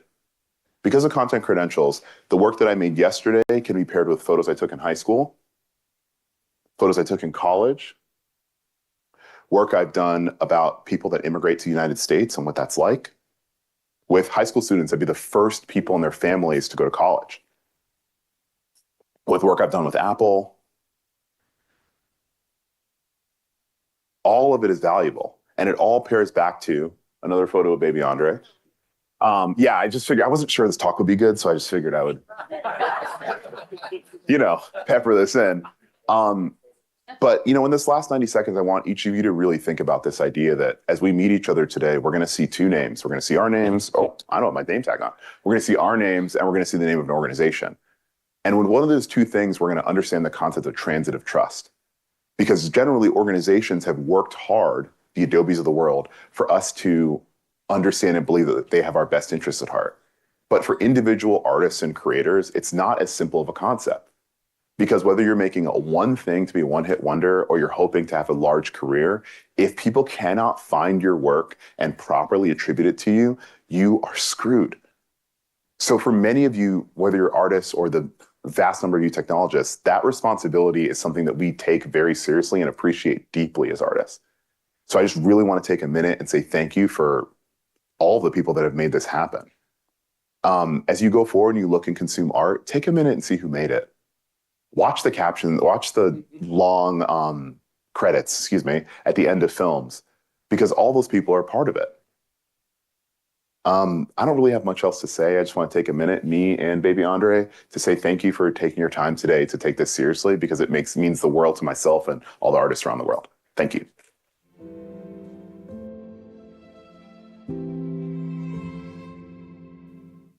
Hello, everybody. I am Adam Buhler, and I'm here to give you the perspective from the world of advertising and the industries therein. There I am, yes. So I am the head of creative technology at a company called Digitas, which is part of Publicis Group, the largest ad holding company in the world with a market cap of something like $25, $26 billion. And sorry, I'm getting a little not advancing. There we go. Okay. Everything is under control. So these are the 6 big players in the advertising space. Every major advertising company, and there are dozens upon dozens upon dozens of them, rolls up to one of these 6. Now, what I'm going to talk about with you today from the perspective of the ad industry applies in general, not just to my company, but all of the other companies are grappling with these same issues. And I think what I'm going to tell you is applicable across this entire space. And one thing I do know is true is that for us, content credentials and content authenticity and transparency equates to something very simple and basic and directional that we've followed for generations in the ad world. For us, it simply means brand safety. It's tantamount to brand safety. We view content credentials and authenticity through this lens, and this is the number one service that we owe our clients and brands, is ensuring that every step that we take adheres to this precept. I'm going to tell you a story. A few years ago, Tiffany and Nike did a collaboration where they came together on a shoe. And this is the kind of brand that we might represent in the ad space. The fans of these two brands were profoundly disappointed with the results of this collaboration. They gave it a thumbs down and a big raspberry. They did not like it.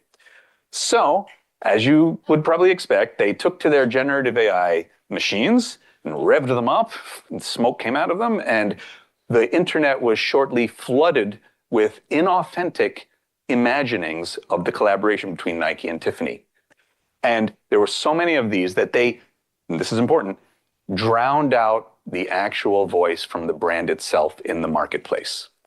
And the real thing became an afterthought, and the viral memes of people making their own versions of this collaboration took precedence.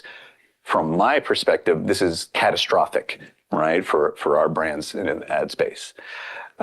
You have all seen this one, right? You're going to see this several times in these lightning rounds coming up.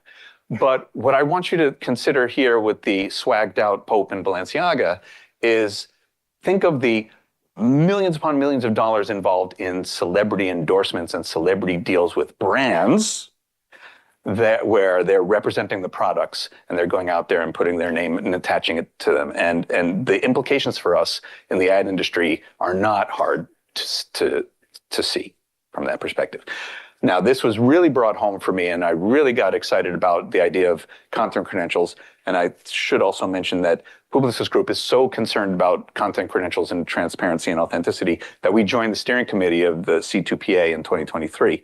What really set my hair on fire about this was what I'm about to show you here. This is a tool called HeyGen.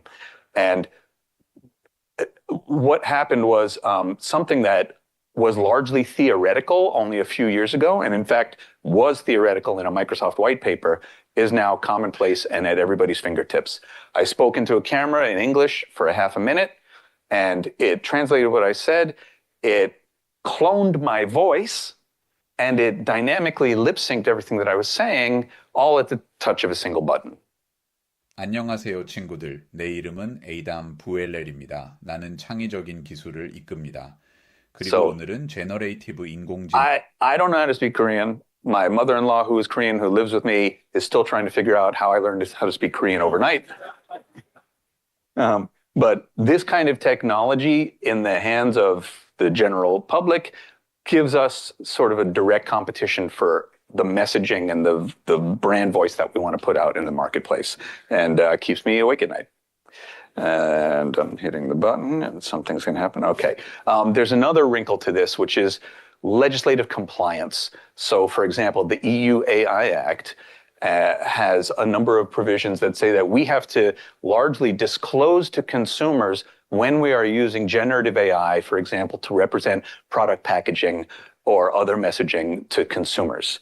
And we have decided inside my holding company, inside Publicis Group, that the C2PA is the mechanism by which we are going to do this. And there is no competition, right? We're all in on this. And, not just generative AI, but there are a number of provisions in the Act that the C2PA helps us navigate. What's at stake here is $1 trillion annually. That's from 2024. And what I really want to call out here, though, is the increasing percentage of advertising spend each year that is digital. So this number, 72.7%, has been increasing year over year since 2019.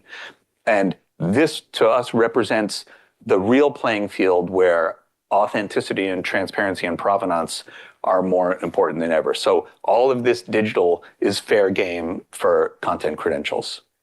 And just to drive this point home a little further, search, social, e-commerce, and influencer marketing is on the rise. Television, print, and other forms of traditional media are declining, and we don't see these trends reversing anytime soon, and this is the future that we're planning for in the ad space. So what are we doing about this? Why are we so interested in the C2PA from an advertising perspective? There's a number of reasons that I'm going to enumerate here now. The marketing platforms, the ad platforms, the trafficking platforms have a lot of security built into them, and it's cost prohibitive for a bad person to try to spoof a brand that way because they have to spend their own money. Bad guys generally don't want to spend their own money.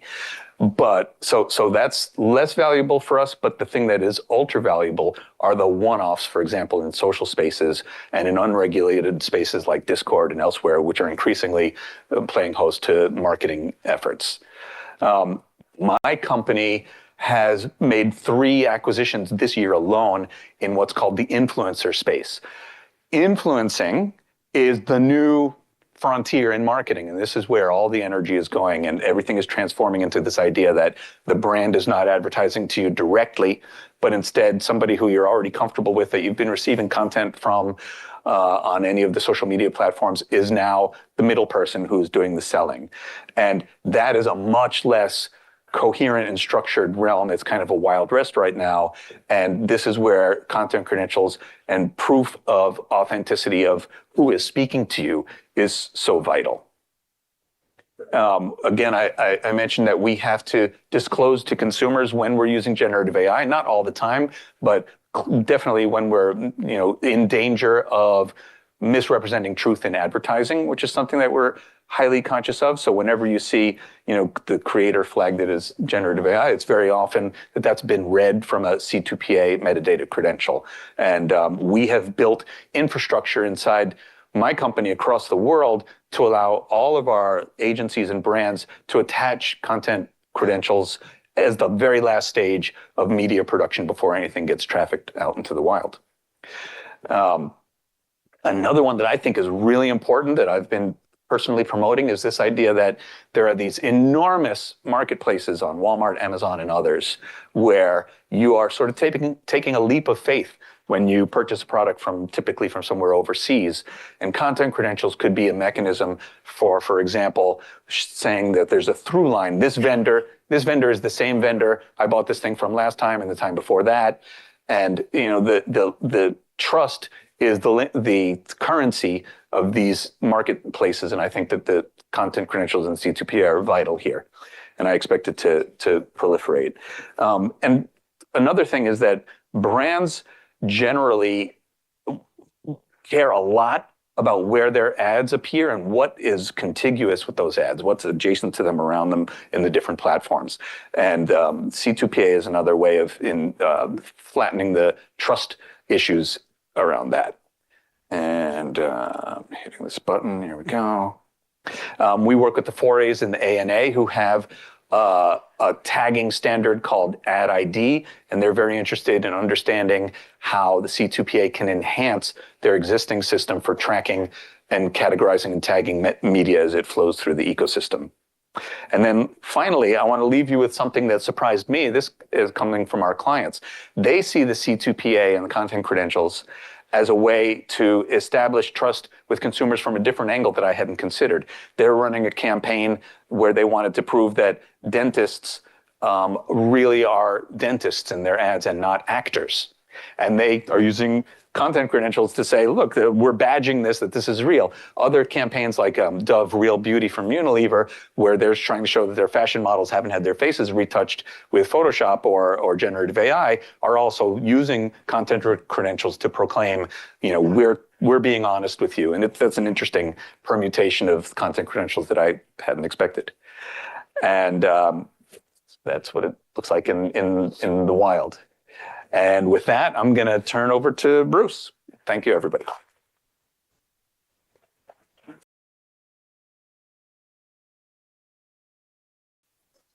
Hi. They told me to stand at the other side of the podium. Hi, I'm Bruce MacCormack. I am the chair of the Media Provenance Committee of the IPTC, which nobody probably knows what it is, so I'll give you a quick introduction to that. Where am I? I'm not with Publicis. Let's go here.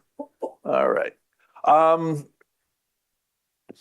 Let's start with the IPTC, the International Press Telecommunications Council. It's a bunch of news organizations. News happens somewhere else, somewhen else. And to get that story from the point where it happened to the person who's reading about it or seeing it, there's usually multiple people in multiple organizations working together to get that story there. There has to be a system to make it work. And the coordination of all of that is left up to the IPTC. Brendan Quinn, who's up there somewhere in the room, I can't see you, Brendan, but he organizes the cats and herds the cats to get all that done. It's been mostly metadata up until now, but we've set up a media provenance committee to talk about provenance and how that will work in the news industry. Everybody's going to show you this slide. Okay, that's not the slide. This is the slide. 5 years before that, there was this piece of video that we saw.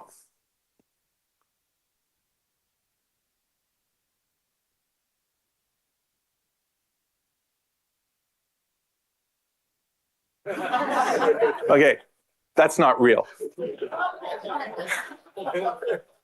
When we looked at that, I mean, the graphics, it's 8-year-old graphics. It's not state of the art anymore. But what surprised us and what got my alert, I was working with CBC Radio Canada, the public broadcaster in Canada at the time. It was the CNN logo.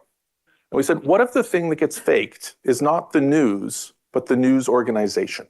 What happens if all of the credibility and branding of the news organization is used to reinforce misinformation?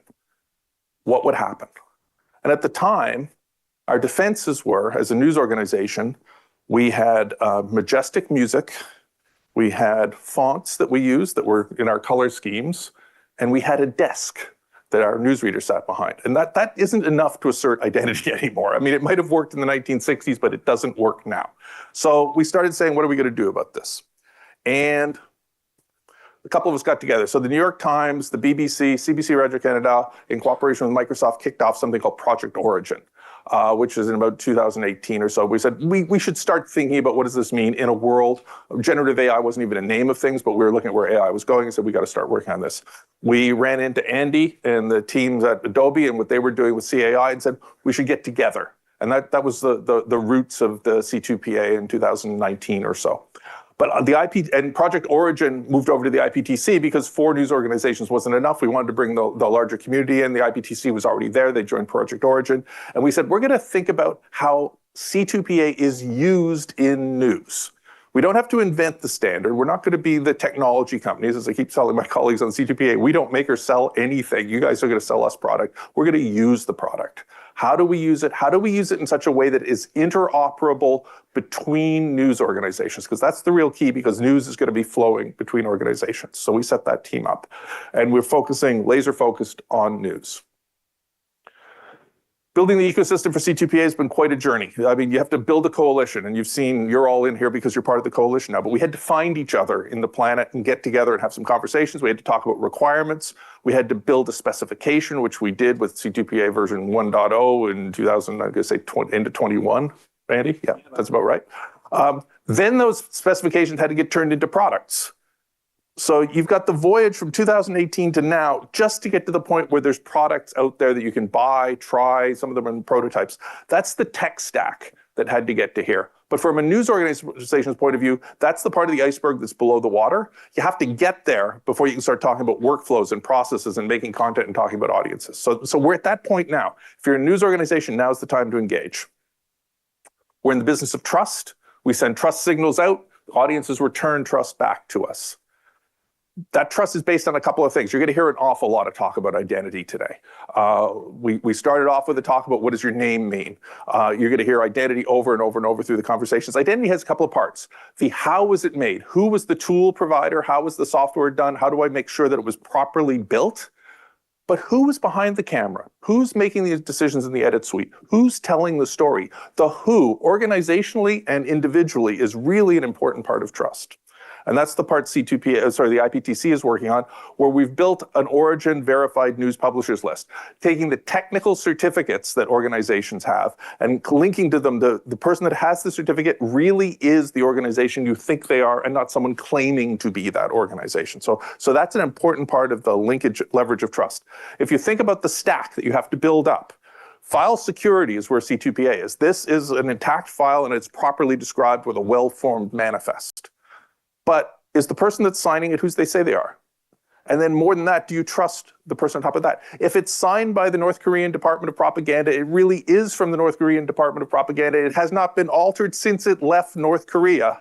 You have authentic North Korean propaganda. If you want to trust it, that's another story, right? So the trust level is the brand of the news organizations, the history you've had with them, the stories they've told you in the past, the fact that they've proven to be true over and over and over again is what you will believe the next story based on. So you got to build all of that up to there, and it takes more than hardware of a desk and dramatic music to get you there. So what we're doing is finding a way to automate that in technology. We've built this list. We're starting to bring major organizations on. It's early days. There's a lot of process that has to be worked. Charlie Halford from the BBC is working the governance team. He's working the how do you get on the list? How do we manage the certificates? There's a whole group of there, but you're seeing CBC Radio Canada, France Television, AFP, Deutsche Welle, and a whole bunch more coming along that we can't reveal right now, but they're working their way through the process. So that trust list, that middle layer is starting to exist. In a publishing ecosystem, as I said, news happens somewhere else, somewhen else. So there's a lot of stages that you have to hand on. Each one of those is a trust-based decision. A lot of those trust-based decisions are based on different things. Do I trust the stringer I've contracted to? Do I trust my colleague in a different part of the country? How do I pass that information all the way down the value chain? And most of those transactions are actually business-to-business transactions. They're server-to-server transactions. They're technically transactions. So we talk a lot about what does it mean to the end consumer and what kind of we're going to show with labels. That's 10% of the problem. 90% of the problem is actually a business-to-business workflow that has to be established up front. When it does finally get to that last 10% to the consumer, does it make a difference? And you'll see, again, if you come to our breakout session, I think breakout session number 2, here I'm selling tickets to breakout session 2. Breakout session 2, you'll hear about some of the audience research that the BBC did, where their top line number is 83% of the people they've been surveyed said, yes, confidence goes up when you can see how it's made. So it's worthy of doing this work. We're in the business of trust. Trust, if you're in the news business, you'll know trust in news is eroding and it has societal implications. And this, well, it's not a magic bullet, it makes things better. And that's what we're working towards. This got previewed in someone else's slide earlier on, but Helge Silva from Media City Bergen, or the Norwegian Media Cluster, will be giving us a preview of a survey that they did where they worked on 6,000 people in the United States, the UK, and Norway. And again, reinforced, and he'll go through some of the findings, but trust increases with more and more content credentials and more data. So the pitch for the IPTC is this. If you're in the news business or related to the news business and you want to work with us, we have 3 subcommittees. We have a governance subcommittee trying to figure out how to do this, what should the criteria to get into the circle, and how should we make sure you manage your certificates properly. Helge is leading a best practices group so that we don't have to make mistakes over and over again, only make them once. Share what you've learned with your colleagues, and then we'll move a collective learning curve up faster. And then there's some advocacy and education work, which is sort of me being here and doing this kind of stuff. With that, that's my time. So thank you. If you need me, that's how you find me.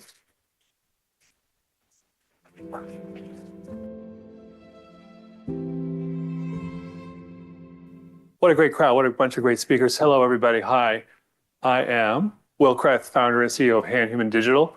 Great to be here with a terrific crowd today on a beautiful day. It's going to be a hot one. I've got about 16 slides to get through. I'm going to try to pace it just perfectly, not too fast, not too slow, but we got some space to go through here. And you'll hear the concept of well, not just the concept, but the term reputation a lot. And we're talking about here today with talent identity and reputation digital replicas. Hand is a talent identifier. We'll talk a little bit more about that in a minute. But for three types of objects, the media supply chain, legal and natural people, they're informed consent-based digital replicas and fictional characters. So let's talk about a situation on deepfakes. You'll have the pleasure of seeing Hany Farid come out here later. He's amazing. I've already seen his talk and talking about the fact that disinformation, the World Economic Forum says, #1 ranked global risk for the next 2 years. That Deloitte's number has been floating around since January. Many of you may have seen it, around the notion that deepfake losses predict to be 40 billion by 27 and 200 million this year already from other estimates I've seen in Variety magazine. And that notable public figures, the athletes and actors, are the ones 94% of the time deepfaked, right? So this is a goldie but a goodie. October 23, Tom Hanks, Dental Plan Tom on Instagram, selling dental plans. February 25, Tom Hanks selling diabetes cures on YouTube with skippable pre-roll ads for those in the industry who know all about that. And so the problem with detection and takedowns, you can take these things down, but where's the provenance story? Where's the ketchup? The horses are out of the barn. How are we going to move on this? And that the threat landscape extends and expands, where the impersonations of talent become more pernicious. They're doubling every 6 months. You've got the story around bot-fueled disinformation campaigns, agentic AI. Well, you'll hear conversations about that today. Damaging reputations, and also the notion that legal protections, you've got the Take It Down Act, which is just a start. There's some criticisms and some good things about that all combined, but that there's no federal legal framework. The No Fakes Act has not been passed yet. We know that's still outstanding and to come. But here's a true story. We'll go with the true story. So if Natalie's here today, Natalie Monbiot from our Artist in the Machine conference that was held in Brooklyn just about a month ago, I met someone, this model, let's say her name is Jill. Not her real name to protect this person, but this person's also a software developer and a fashion model who showed me on her phone a photograph or an image from a very famous fashion blog that she'd been deepfaked. And I could tell, and her friend that was standing next to me could tell, that it was uncannily similar to her in the person. And I would say that she was well within her thinking that it was deepfake because she had worked for this company before. She did not give her informed consent to derivative works. There was no real legal recourse that she could talk about. But I said to her, I said, what if there was a way to authenticate your identity and to license your identity for deepfake, not for replica purposes, for informed consent purposes, not for deepfakes? And that the loss of name, image, and likeness and voice control is an erosion of her brand value and her autonomy and a potential for royalties. And so we look at a world where there may be a better way, a different story, a different alternative than a race to the bottom. And that informed consent and compensation with C2PA and something like a talent identifier could help people around the notion of authentic consent. And so we bring it to a world, the informed consent world looks at the Consent Matrix app. This is an app. Is Eric Pasoja here today? Eric? Yes. Yeah, yes. All right. So I told you I'd plug you in. Here we go. So you have the Consent Matrix app, the screenshot from here. says is kind of a licensing model around the notion of what's the procedure, the release terms, rights and conditions. How much of your identity are you going to license? How much of your persona are you willing to monetize or utilize in various stages if you're to be replicated as opposed to deepfaked? And so if we can assign cryptographic metadata through C2PA, through content credentials to each replica with that notion that it came from consent, having the identifier as part of the to identify that replica as an object in supply chain is a very valuable thing. And so what we call composable identity. Well, what does that mean? What is composable identity? So you'd have multiple distributed attestations, lots of vectors attesting to that this is real. And you have this notion of a parent-child relationship in a proper talent identifier where you've got the legal and natural person and their digital replica indelibly connected in a graph traversal and an identity graph. Brings a chain of trust, a chain of custody between the two objects. Cryptographic metadata, I mentioned before, multi-factor authentication, of course, is part of the story. It's not just a single factor. There's lots of points of reference. And smart contracts, ostensibly, could help us manage all those transactions and royalty and compensations automatically. Here's another use case. 16 slides, we're getting through it, trying to pace this up. Two athletes, same name, high school athletes. Imagine this world. It's not inconceivable. We've got two Max Muncies in Major League Baseball. We've got two Will Smiths in Major League Baseball. We've got two Will Smiths in Hollywood. Disambiguation is a valuable thing. Same names, recruiters are confused as to which one's which. Licensing their name, image, and likeness for deals, the area of college athletics and transfer portals, they have a right to make a profit or monetize their identity. And they will continue to also have the opportunity to monetize their identity in digital replica spaces. So misidentification adds risk and it takes away from the opportunity. And with a talent identifier, all the stakeholders can gain confidence in their investment, their time in the process. And so a talent ID solution could look like this, where personhood credentials, if those of you who read the paper that came out last October around this, so there are lots of folks potentially in this room who contributed to that, the notion that we need lots of ways to bring signals of trust, signals of authenticity to the world. Organizations and schools could also, for the sports example, provide a verifiable passport-like number to attach to a talent, an athlete early in their careers.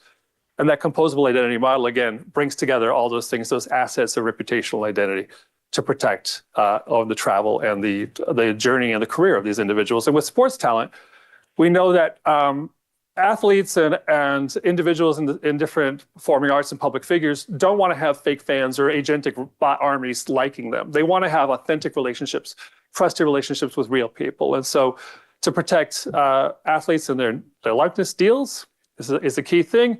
Proper attribution, compensation, increasing fan athlete trust and engagement with verifiable credentials. So here's the good news. Informed consent is not a new story. Before Gen AI, you had AAA games. You had the sports leagues, player associations licensing athletes for AAA games, multi-billion-dollar industry. It's been going on for decades. You've got ABBA Voyage with holograms in London, making multi-million dollars of the closed ecosystem of the legends of ABBA. And that legal human replicas are already multi-billion-dollar industries before Gen AI. So the big picture, and you heard Adam Buhler talking about the dentist story, right, earlier, which was fascinating about that reputation of the dentist and how important that is. There are ways reputation can be quantified and measured and attested to and tagged from a media supply chain perspective. I come out from a media supply chain perspective, worked for Showtime and for IDER and did these things around objects and media metadata in that world. Biometrics alone will not give you reputation. So reputation, again, comes back as critical. It's not just your face scanned to TSA or Customs and Border Patrol. It's around the notion of also like, what's the reputation for that individual as a public figure? How will they convey that and then have agency to utilize it in various settings? So HAND is building a talent identity system to identify, track, protect, and monetize talent and the replicas. There are other existing solutions in the space, and Santi was very keen to remind me that we have to talk about everything, but this is good because you've heard about the CAA Vault, synthetic media vault designed for actors to protect their likeness, but it's not interoperable. Vermilio is another company in the space. They have a way to do this as well. Also not interoperable with regards to transactions and unique identifiers. ISNI is the name identifier, but it has no concept in the schema for digital replicas. And then also Metaphysic with their pro model. But they do work with C2PA and CI, so Metaphysic is big points there. but they don't use a talent identifier. And there's also Hyperreal's Hypermodel, which is out there as well too. So hand facts, real quick. Founded in 22, Delaware C Corp. We're a DOI registration agency, and they've been around since 1997. They do 1.5 billion object ID resolutions per month. And our reveal today, our big news today, is that HAND's talent identifier is universal talent ID with a limited resolution and forever talent verification, working with C2PA and CSMT. We are now pivoting to a public benefit corporation as a trade association in formation, and that with our partners in provenance, the names you all know so well here, we're inviting folks to join us. So we've got the QR code here in a second. Coming up on screen, if you want to check that out, that's the link. Around interoperable trust to scale this talent as a media object. Final thoughts. In the digital age, protecting reputation is protecting rights. So with these combinations of talent ID and C2PA, we know that brands can, like Adam Buhler talked about earlier, we think about brand protection. We talk about verifiable credentials, personhood credentials, ways to tag, label, protect, utilize, and automate that media supply chain. And then ultimately, everyone benefits from the new dynamic. So thank you very much for your time.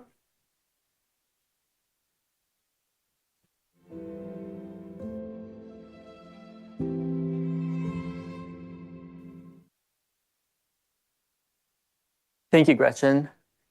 Hi, everyone. My name is Abhi. I'm a PM at LinkedIn. And today I'm going to talk to you about trust in the time of AI. I know we're coming up on lunch, or if you're from the West Coast like me, breakfast time. But I'll take 10 minutes, and then there's one more, and then we're done. Okay, so a little bit of history. I've been in product management in the trust space for about 10 years. And this was the state of the art for Gen AI 10 years ago. I took this image from an article that was called Google's Deep Brain is Getting Too Good. And you can tell here that this is Gen AI, right? There's like some artifacts that give away both that this is not a real image and the people who trained the model were really into dogs. And the truth is, I'm also into dogs, so I made this one last week to show you how far Gen AI has come in the last 10 years. If you're really, really into Malamutes, then you know like this is a fake image because Malamutes always have brown eyes or light brown eyes. And I put in blue specifically to, I don't know, I just thought it was interesting to make it a little bit different. But what this goes to show is that advancements in AI are making it super hard to trust things on the internet, right? And there's some like really interesting things and a little bit of history again about why that is the case, and I'll kind of talk you through that. So at LinkedIn, we surveyed members, and we found 65% of people felt that they couldn't trust other people online that they had met in real life. And truth be told, I think that should be 100%, right? Everyone should be suspicious of random people reaching out to them online, especially with like job opportunities. That's how you get in trouble. So let's try and get that number up. But going back to the history, in trust and safety, like trust and safety work comes from a lot of the strategy comes actually from Second World War military. There used to be a lot of dogfights in the Second World War. And there's this Air Force colonel, John Boyd, who came up with this concept of the OODA loop. So that's observe, orient, decide, and act. The basic idea is that you come, as a pilot, you arrive at the scene with some strategy in mind, right? You have some information. When you arrive, you observe. So that's step one. You try to get as much context as possible. Then you orient. So what it means to orient is basically you take into account all this new information you've collected, you recontextualize it, and you reassess what your initial assumptions were, what your strategies were. Then you decide what you're going to do next. So the obvious D, and then you act.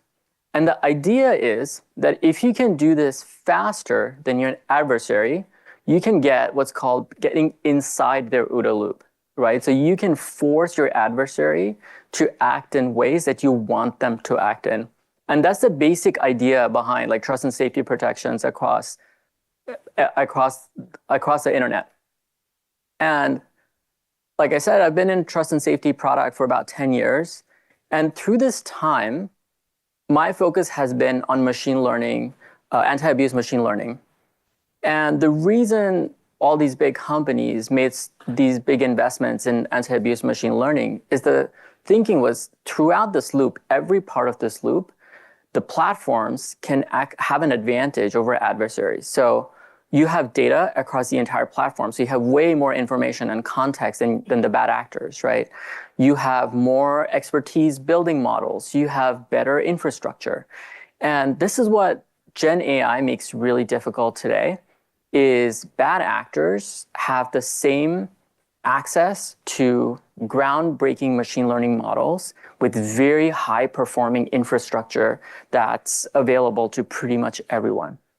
And this is where we feel like at LinkedIn that provenance is going to be the key to building trust across the web. And I know preaching to the choir here a little bit about provenance, but we think of provenance beyond just content. So we think of provenance as a thing that we want to establish about everything, everyone, every action on the internet. So today we have, most of the traffic is either like obvious bots or human beings trying to go about their work. In the very near future, we're going to have some kind of hybrid, right? Where you tell GPT or Cloud or Google to do things on your behalf. And we're going to have these new modes of understanding as a platform, the legitimacy of that interaction or of that action or that content. And so we really think provenance is really, really important for trust across the entire web. And then you might be asking, okay, like why is LinkedIn the right company? And so I'll do a quick show of hands, very unscientific survey of who among here has a LinkedIn profile. There's a couple people without profiles. All right. But yeah, so LinkedIn's mission is to connect the world's professionals and to make them more productive and successful.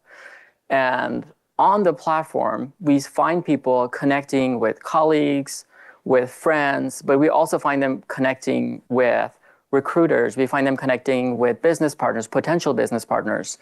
And then the productivity on LinkedIn comes from different types of economic opportunity, right? So it could be a job, it could be a business partnership.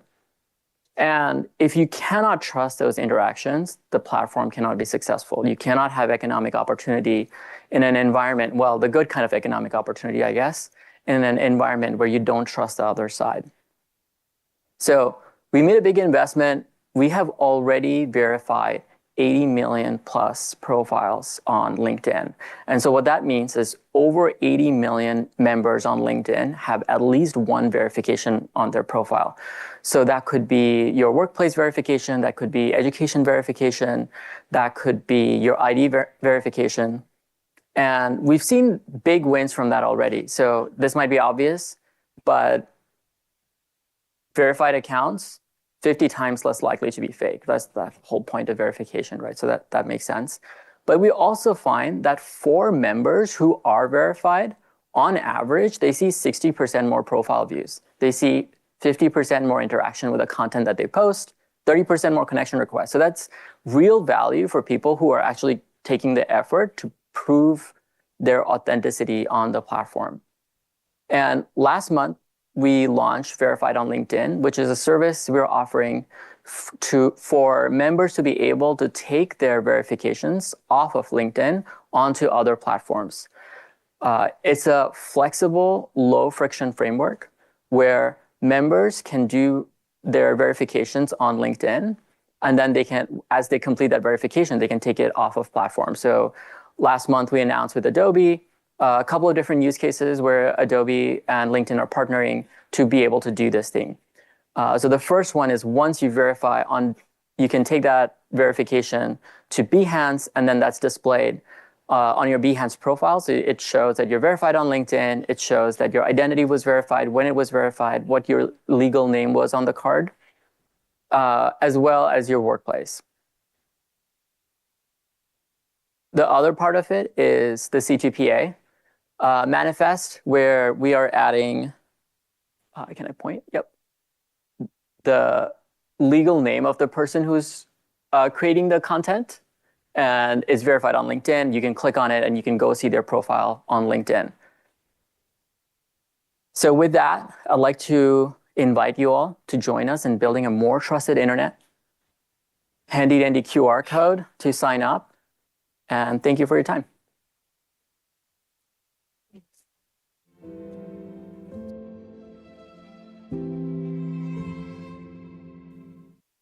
All right. Hi, everyone. My name is Claire Leibowicz, and I saw we already had a joke about lunch happening soon, but hopefully in the next 10 minutes, you'll bear with me and go on this whirlwind tour of the media provenance policy landscape.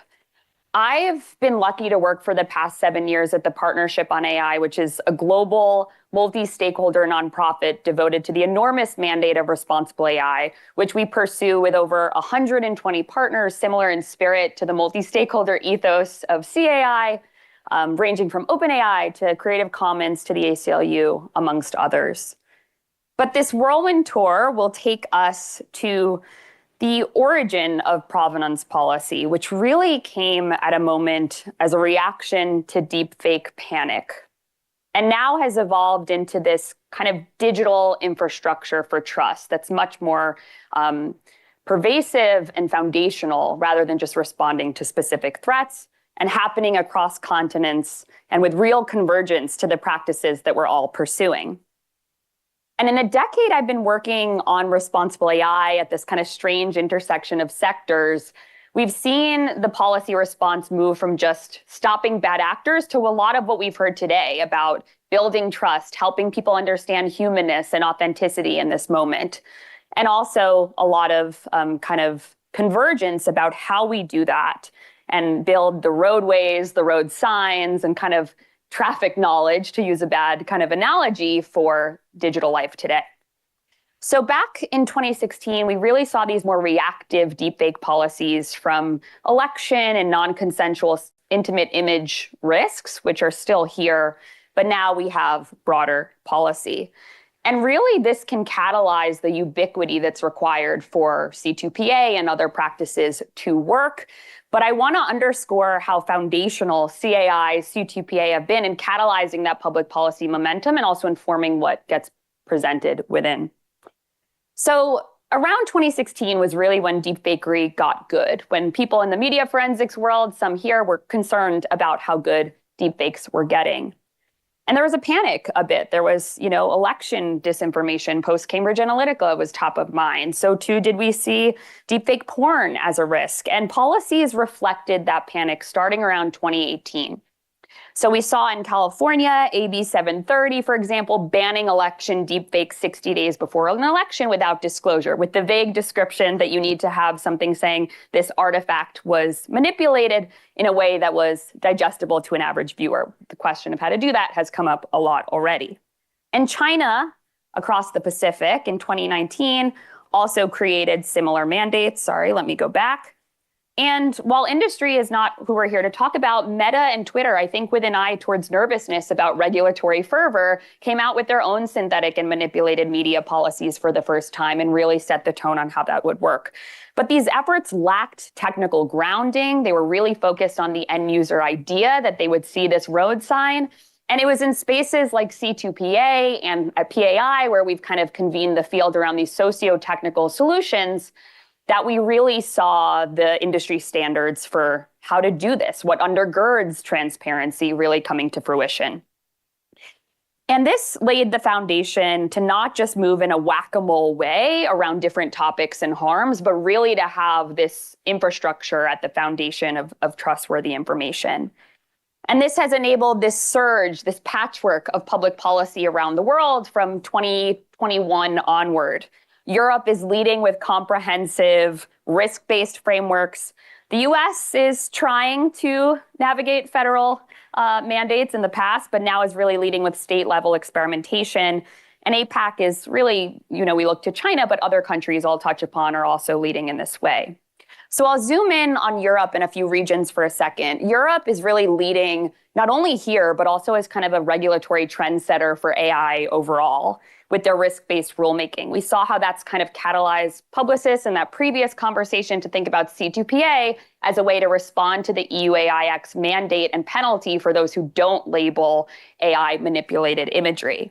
The Digital Services Act is also interesting in that it really focuses on the distributors of content. So those who are hosting third-party content, you might not think they have a responsibility to do a lot related to disclosure, but they are an area of interest to the Europeans. And recently we saw Spain push forward implementation of some of these ideas in March. And there's a real carve out that all these disclosures must not detract from the creative kind of endeavor that's core to a lot of the artistic uses of the technology. And what's significant here is that it's this shift from provenance as a nice to have to one that there's a penalty for if you forego. The US approach is different. At the federal level, starting in 2019, I know many of you were involved in the Deepfake Task Force Act, which has not come to fruition, but grounded provenance at its core. The Biden-Harris administration's work has been wiped out, but there was voluntary momentum around authenticity and provenance in the executive order.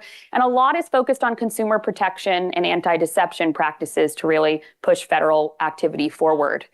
And assuming Trump's moratorium on all AI regulation for the next 10 years doesn't come to fruition, the states are a good test bed for looking into provenance policy. California, in particular, AB 3211 was expressly focused on provenance and did not pass. However, I think to Andy's point about AI transparency is a helpful kind of tie to some of the goals we have here.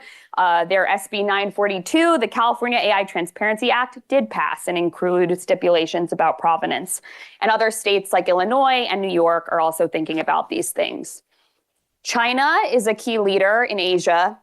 And they just came out with a really interesting policy differentiating explicit and implicit provenance. So the idea being explicit, the user-facing, the CR, what do we show users, and implicit being this kind of technical mechanism, cryptographic provenance, watermarking, per Gretchen's really illustrative slide about how we do this. And South Korea and Singapore also have voluntary governance on these topics. And other countries we don't have time for, India and Brazil, in the news around deepfake abuse around elections are putting forward their own work. So too is Australia under the pretense of anti-disinformation work, which of course was catalytic for this community. And this brings us to an interesting inflection point. I mean, this room, I was at the C2PA or the CAI launch event in San Jose in 2020. We've seen this exponential growth and it's no small feat. But we've seen in the public policy space, it's no longer just these single issue laws. We're really foundationally assessing, again, how we can articulate humanness and authenticity across a variety of domains through the infrastructure and the roadways we build. It's essential. There's penalty. There's a punitive layer here, not just the goodwill of everyone in this room, which is interesting to navigate. And there really is at the international level with the G7, with the UN, thoughts about how to make these policies consistent across the board. And this focus on distribution as a layer, I think, is really interesting. It's not just the responsibility of the builders upstream, but also those who are ingesting content and distributing it to provide users with that transparency.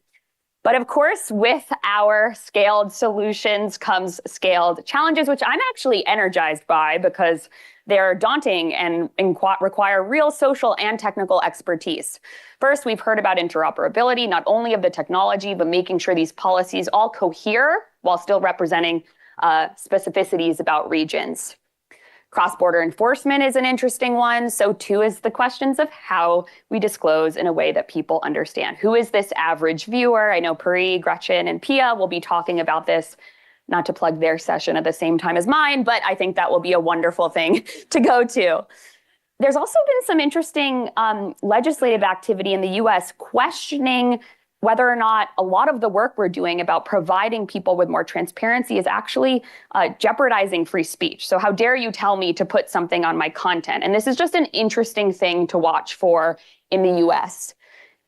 circumvention tactics we've heard about, and also the media literacy elephant in the room about people actually caring and trusting the people and deciding that that label means something to them is fundamental, and in policy, I think public policy can play a role. So what's coming? Hopefully the world will look like this by next year's CAI summit, but the future of media authenticity policy will not be set by any one country on this map, by any one sector. I know we're all convinced of that, but especially at this kind of international public policy level. And it will emerge from kind of the global foundational work we've been doing together and from all of your participation in your many regions and many pockets of the media authenticity space. So provenance policy today is not just about content or misinformation or a specific piece of AI. I know generative AI didn't come up, but rather really building that infrastructure for digital trust in the future. I have 5 seconds left, so take care. Thank you. Thanks.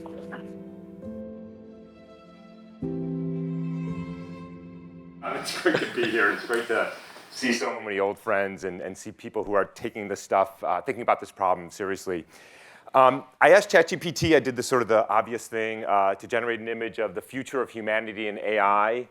I don't honestly know what to make of that. I think it's a little ambiguous. Let's see how we feel in 25 minutes at the end of the talk, and we can talk about this over cocktails. I don't think I have to tell this group of all groups that generative AI is getting really good. The images, the audio, the video, they are passing through the uncanny valley. Every year or so, we do perceptual studies where we show people images, we have people listen to audios. Images are almost through the uncanny valley, almost visually indistinguishable now. Audio is just this year, almost through the uncanny valley, and thanks to Google's VO3, I think video is probably not far behind. We are entering an age where the kinds of things that Santi and I did 20 years ago are just going to become more and more difficult, and I think everybody here knows that. At the same time, the weaponization of generative AI is getting worse. By the way, I don't think ChatGPT understands the turn of a phrase weaponization of, because this is the image it made of somebody pointing a gun at somebody's head. So I take some comfort in knowing that the AI overlords are not quite there yet. Awful, awful things are happening. Non-consensual intimate imagery, child sexual abuse, small-scale fraud, large-scale fraud, disinformation campaigns, election interference, the liar's dividend, all of the things that we have been talking about for the last 6 years keep getting amplified, and every day you hear more and more and more. It's getting worse. Yeah? The good news is the solutions are getting better, thanks in part to the 200 some odd people in this room. So let's talk about some of the solutions that are getting better. Obviously, content credentials. I'm sorry to say this, Andy and Santi, but if you had asked me 6 years ago at the first meeting in San Jose at Adobe, what is this going to be, where we had the first thought of this, I thought, well, this is a lot of fun. I got to hang out with my friends, but this is going nowhere. And here we are, 6 years later. It's amazing. I created that image in Gemini. I uploaded it to LinkedIn, and there's a content credential. That's incredible. And it doesn't solve all of our problems, and it's not perfect, and there's things that need to be done. But in 6 years, for an industry to do this is a phenomenal accomplishment by any standard, even with all of its work that has to be done. Google has done some really nice work in helping journalists find information more reliably. They have a fact-checking where you can upload an image, it does a reverse image search, and gives you all the fact checks that it can find about that, helping people like what Santi used to ask me to do. It also has an incredible feature where it'll give you a reverse chronological order sort of an image. Where did it first show up in the internet? And then go down the line. So that means you can go back to almost the original posting, and you can see who posted it and why did they post it and what was the context. It's a phenomenal tool for investigative journalists to help us when the forensic techniques fall down. I'm sure you've been hearing a lot about watermarking today. Trustmark, SynthID coming out of Google. Really, really nice work. We had a sneak preview at SynthID, really nice. So now you go to any Google product, VO, image, audio generation, generate an image, and it will watermark it. And the watermarks are really, really resilient. There are some things that have to be worked out in the UI. This is what it looks like when you upload an image. It puts every block into one of 3 categories: detected, not detected, and unsure. I think there's a little calibration issue, by the way. It tends to be a little bit too liberal with putting things in here. But I think once that gets worked out, these watermarks are incredibly resilient. We tried really, really hard to break them. And you can, but it's really hard, and I take real comfort in that. And this is not the only watermarking scheme. So I'm excited to see the watermarking stuff come in. Now, I think everybody here knows that the active techniques are great, but you need participation. Right? And we won't always have participation. We are going to have bad people doing bad things, and they aren't going to use trust marking and watermarking content credentials. And that's sort of where my bread and butter comes in as an academic, where we put images in and we have to analyze them when there is no content credential, there's no watermark, there's no metadata. And let me just give you a sort of state of passive forensics, because it's changing, like everything else, very rapidly. OK, so the good news is we're actually getting pretty good at building models that will ingest an image or an audio or a video and tell you whether we think it's real or not. And these models are trained to look for artifacts in AI-generated images that shouldn't be there and look for things in natural images that are to be expected. And they're actually getting pretty good. And so lots of other things we can do just fully automatically. We can rip out IPTC data. We can rip out metadata. The nice thing is when that stuff's in there, it's a great signal. And when it's not, you just move on to the next thing. So that's great news. The other thing that's really good is, these are the models. And you can see that we actually have a couple of different models. They look for different patterns. And they start to form a web that make it harder and harder to create an image that defies detection. We should not forget that this is not fundamentally an AI question. Photoshop still exists, and it's really good. And you can manipulate images with Photoshop. And so one of the things we're doing is actually many of the techniques that you and I talked about 20 years ago, classic forensic techniques. This is one of my favorite ones. It's copy-move detection. Somebody takes a part of an image and copies and pastes it into another one. This is actually a misfire, and I intentionally put this here because often you still need a human in the loop to review. Yes, it did find that repeating pattern because it's a repeating pattern in the image. And then the analyst gets to come in and say whether it's natural or not. And then you can decide whether that's something to be of concern. So we have to do classic forensics. We can't forget the 20-year history of all the things we did before there was AI. Geometry continues to be a fundamental failure of generative AI. And I take great comfort in this. Understand that generative AI is fundamentally a statistical inference problem. It is pulling from a probability distribution in a latent space, and it doesn't know about physics, it doesn't know about geometry, it doesn't know about the 3D physical world, and it makes things that look really convincing, but it's not physically plausible. This is a vanishing point analysis of the parallel lines on the prison wall that don't converge to a vanishing point and is a violation of the physics of what we expect in the physical world. And with an analyst in the loop, we can detect those and surface them as part of a final assessment. So that's all the good news. We've got lots and lots of different tools, geometric tools, physical tools, metadata tools, more statistical tools, and they come together to start to tell a story. But I want you to understand that this is an incredibly hard problem, and this is how hard the problem is. So what I'm showing you here is an anonymized 9 data points, which were part of a large-scale evaluation, the details of which I can't share because we're all under NDA, but I can show you the overall results. What I'm plotting on the horizontal axis is the true positive rate, which is how often did these are all commercial offerings. How often did the models or the assessment say real when the content was real? And on the vertical axis is the true negative rate, which is how often did you say fake when it was fake? You want to be in the upper right-hand corner, 100% true positive, 100% true negative. That's the gold standards. These are the 9 techniques. You can see some of them are just absolutely misfiring. Right? This one got a 0%. It just said everything is fake. Okay, so something went wrong. These techniques down here have a 50%, 25%, 30%, 50%, largely unusable. There's 3 techniques up there that are sort of in the ballpark. But let me tell you what those numbers are up there. So the true positive rate is 97%. So we misclassify 3% of real images as fake, and the detection accuracy is about 80%. We're only catching 80%, so 2 in 10 are slipping through the cracks. And this is the best performing model today. This is a super hard problem. Now, in fairness, this assessment was particularly hard because there were adversarial examples in it. There were low resolution examples. It was a hard set. But this is where we are with passive forensics. Not with active, not with the human in the loop, just this. It was really, really hard to get here, and it's going to be a slog every percentage point there. But we'll slowly keep getting better, but there are going to be fundamental limits at some point. Okay. Now, also good news, maybe, is there's been some regulatory movement. You've already talked about this throughout the day. I want to say a few things about the recent Take It Down Act that Donald Trump signed. In theory, this was a good bill. And I can tell you, because we worked on the early version of it, it used to be a good bill. And I think the passage is a catastrophe, and here's why. It has more than 3 problems, and I'm going to enumerate 3 of them. Here's the first one. there are no safeguards against false complaints. So if somebody files a complaint that says this is non-consensual intimate imagery and they are simply lying because they don't like what's depicted in the image, there's no consequence. Anybody who knows anything about the DMCA knows that if you file a false DMCA claim, there's a consequence. The provision for a consequence for putting a false claim was taken out. And the problem is the platforms have 48 hours as a matter of law to respond.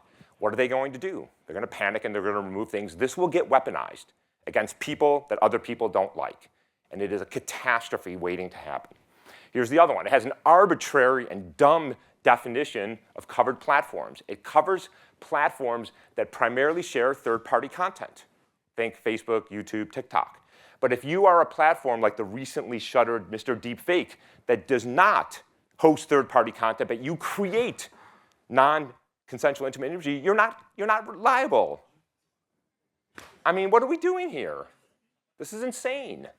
And I think it gives you false hope to the victims. And I've talked to lots of these victims. 48 hours is an eternity on the internet. The half-life of a social media post is measured in 90 seconds. And everybody in this room knows that once that piece of content is online, it never goes away. 48 hours doesn't help anybody. So we should absolutely pass the regulation. But we've got to be a lot smarter than this piece of legislation, which I think is going to do more damage than good. OK. Santi asked me if that image on the left was fake.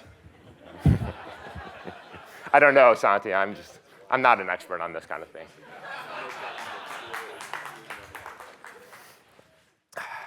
I just learned, by the way, this is going to be on YouTube, so I'll see y'all in El Salvador. Sorry. I have tenure. It's fine. He said, hopefully. OK, so I don't think I've said anything that you probably don't know. So now I want to focus on something that maybe you haven't thought about, which is when we started this, we were really thinking about real fake, right? What's real, what's fake? But I want to emphasize, and we should keep talking about that, but deception comes in a lot of forms. And I think we have to start thinking about this in a much, much broader way. Let me tell you what I mean by that. This is easy. This stuff on the left is easy, right? AI-generated image, we know how to detect that, given all the things that I've just told you about. But this is an image of Donald Trump holding up an image from the Congo while he's sitting in the Oval Office, claiming that it shows evidence of violence against white farmers in South Africa. It's not fake. It's not Photoshop. It's not AI. It's the wrong photo. Justifying policy decisions. That's misattribution. This is an image of Donald Trump holding an image of the knuckle. I know. I can't believe I'm having this conversation with you. Somebody typed literally MS-13 in Times Roman font on the guy's knuckles, claiming that that's what those tattoos depicted. They don't, by the way, but that's neither here nor there. And Donald Trump doubled down, tripled down. It literally says MS-13. His secretary, one of the secretaries, said the same thing during congressional testimony. This isn't even a Photoshop fake. This is something completely different. This is a member of Congress holding up this photo right here, depicting a witness who's sitting in front of her, giving the middle finger before they entered the chamber. This is the actual photo where he was giving this sign, the two fingers, that simply was cropped to make it look like he was giving a middle finger. This is not AI or not, right? This isn't even, I guess this is Photoshop strictly speaking because it was cropped, right? But so deception comes in many forms. Here's another one. This is a left-leaning politician in France who was at a pro-Palestine rally, and those who disagreed with his position on this claimed that the photo was fake and that he had added in the French flags in the background to make it look more like this was a French thing versus a pure Palestine thing. I don't really understand the argument, but it doesn't matter. And the reason they made that argument is because they uploaded this image to some site called Real or Fake, whatever it was, which don't ever use, ever. And it said it's AI generated. And so now we're weaponizing the very detection tools that is trying to help us. And then the internet went crazy, claiming that he had manipulated a photo to try to make it look like it was a political leaning. Deception comes in many, many forms, and this is not fundamentally an AI or not problem. And things get even more complicated when we enter the world of online video conferencing, which, let's face it, for most of us is most of our day. Most of our day is spent on these 10 square inches, doing business, social interactions, financial interactions, teaching. talking to each other during meetings. And things here get really complicated, way past AI or not. So let me enumerate the 8 panels, and I'm going to tell you the sort of different things I think we have to start thinking about. So let's call this the gold standard, in person. This, right here. You're standing in front of me. This we can believe is real, unless this whole thing is a simulation, in which case I just give up. I'm done. So, okay, gold standard. Okay, next. High quality zoom, high bandwidth, good camera, good microphone. You can see me, good frame rate, reasonable certainty that we're talking to each other. Next, low quality zoom, low bandwidth, lots of compression artifacts. The audio is not very good. Next, this one is really complicated. Some of the video conferencing now are doing AI codecs, which means that my voice is being encoded using generative AI. So out the other end is literally an AI version of me, even though it was starting with me. That one's a little complicated. Down here, I have an avatar. I woke up, I look like crap. I don't want to face Santi in a meeting, so I drive an avatar by myself with a photo where I look better. Okay, that's different. This one is Santi's impersonating me, right? I could be so lucky. So now it's somebody else impersonating my likeness. Here, I've decided I don't even want to wake up. I'm going to have an AI bot drive my avatar and teach my classes online. So this is, let's call it an authorized agent. And this is an unauthorized agent. Somebody takes my likeness, my voice, and starts driving it. All of these things are in the realm of possibility, and I'm going to argue in a minute. In fact, not just in the realm of possibility, are actually happening. But now let's think about the questions you might want to ask across these 8 things. So the first one is sort of the easy one. This is what we're all talking about, AI or not. So the first 3 we can agree not, right? Those are all real. I'm the real person. I got zoom, low quality zoom, high quality zoom. This last one's a little funky, right? Because it's sort of AI because the codec is AI, and now we're seeing video AI codecs. But let's agree that since it's using me as the encoding, that it's not. It is going to confuse AI detectors, by the way. Because when the AI detectors hear your voice being generated by AI, it thinks it's AI. So that's going to be a little complicated. All right, but here's another question. Are you talking to a human or not? Completely different question. Look at the categories changed, right? Everything is here is human, including Santi impersonating me. There's a human there. It's just not me. So authorized or not, sorry, human or not is a completely different question. Here's another one, authorized or not. So now it's not a, is it human, is it AI or not? Is it, are you allowed to do it? There's nothing fundamentally wrong with this, right? But if you're seeing it at the other end, how do you know, right? Completely different question. And then, of course, the last one is malicious or not. So let's assume Santi's doing something bad over here, and we have an unauthorized agent doing something bad here. This one is also in the middle ground. Even if I have an authorized agent, how do I know the LLM doesn't go sideways in the middle of the conversation and do things that I wouldn't necessarily agree with? And so all of these questions are really different. This is not fundamentally now an AI or not, real or fake. There's human or not, authorized or not, malicious or not. And I want to make the point that this is not about tomorrow. We're dealing with this today. So let's go through a few examples. Okay, I think you've all heard about this. The North Koreans have been penetrating US companies, from defense contractors to security companies to Fortune 500 companies, by doing, wait for it, deepfake impersonations. They are using in real time. I can do this on my laptop now with a piece of software I pay $60 for. I can change my identity in real time at 30 hertz. And I will tell you, this has not been happening for 3 months. It's been happening for over 2 years. I've talked to CEOs at companies who have done audits, and they have found North Koreans in the company for 2 years. They've been in the companies. So this is happening. It's a deepfake problem. This is a different problem. This is a problem where somebody who's not very good at their job hires somebody who is good at their job, and they interview for the job. This is particularly true in the tech industry, doing the coding interviews.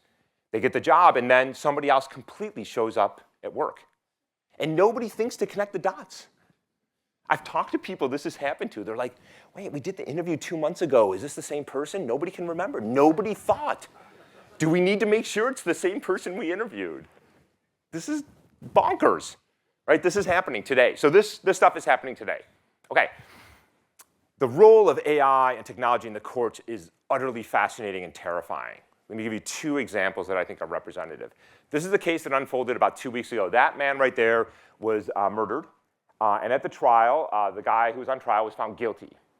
And as part of the sentencing, I think you all know, you can do victim statements. And the judge allowed, the guy's dead, a fully AI-generated version of a victim statement. Where did it come from? His sister made it. And the way the sister made it is she went around, talked to all of her friends, and said, what would he say? And the twist in this story is he was asking for leniency about the guy who killed him. And the judge allowed it. It's not a question of AI or not. It's a question of, is this authorized? Is this appropriate? But the judge allowed it. I don't even know how to get my head around this. OK, here's one that's maybe a little bit simpler. Criminal trial, there was some video evidence from a shaky cell phone camera. And the defense wanted to introduce an AI-enhanced version of it, claiming that it exonerated the defendant. And the judge said no, because the AI hallucinates. That's actually not a terrible ruling. But then they went on to say, well, but some of these classic techniques, like nearest neighbor interpolation, linear interpolation, bicubic, can be allowed because it does not hallucinate. That's completely wrong. It's wrong. So how we think about AI evidence in the court of law from here to here is not always just a question of real or not. This is not, we know this is AI generated, but should we allow it? Is it a true reflection of what was in the original image? If you think I'm making up the story about all these Zoom calls, I'm not. You've heard this. The CEO wants everybody on a call to be an avatar. I don't know what we're doing anymore in the meetings, but I never know what we're doing in meetings, so it doesn't matter. This is coming. This is coming, right? And how do you deal with this? I talked to a CEO the other day who found out that there's a guy in his company who has 5 full-time jobs, and he was outsourcing them to India. You got to be a little impressed with the ingenuity, honestly, but not cool, man. So how we interact online is going to be just so essential in the coming decade. And again, not fundamentally an AI or not real or fake problem. Okay? In my world of higher education, things are getting very, very complicated. I've been having lots of conversations with you all during the day about how ChatGPT is impacting how students are thinking. But lots of online education, students are just sending bots. There's a professor who started sending a bot, and now you got to really ask yourself, what are we doing here? Professor writes the syllabus and the homeworks with ChatGPT. The student solves it with ChatGPT. The professor grades it with ChatGPT. I don't know what we're doing anymore. So this is happening today. It's pretty weird. OK. All right. 2 more things I want to do. Let me just summarize, and then there's one more thing I want to talk about that I think is maybe a little bit further into the future, but something we should be thinking about. So I don't think I have to tell you the pace of generative AI continues.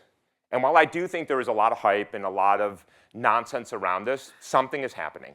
You can't deny what we've been seeing for the last decade. Something really dramatic is happening. The weaponization continues to get bad. And I can tell you, I've talked to all kinds of people over the years about what has been happening to them in the form of generative AI being weaponized. And it is awful. It is gut-wrenching and heartbreaking to see what is happening, let alone the threats to our society and democracy and financial institutions. I want to make the point that solutions are improving. And that's amazing. I've been doing this for a long time, 25 years now. And I've never seen anything like the last 5 years when it comes to solutions. The number of people in the private sector, in governments, in academia starting to work together, industry-led efforts is unprecedented. And I take some comfort in that, and I'm hoping we continue that. If you take anything away from this, it's deception comes in many forms. That just because you can tell whether something has been generated by AI doesn't get you over the finish line. There are so many other questions we need to start to be able to answer. Solutions are being weaponized. And it's really problematic. I can't tell you, every day I'm battling all kinds of fronts. But the one that irritates me more than anything is somebody who uploads a piece of content to some website they don't understand and says, oh, this thing says it's real, this thing says it's fake. What do you know? So we have to be really thoughtful. And this, by the way, can be true of content credentials. It can be true of watermarks. We have to be really careful.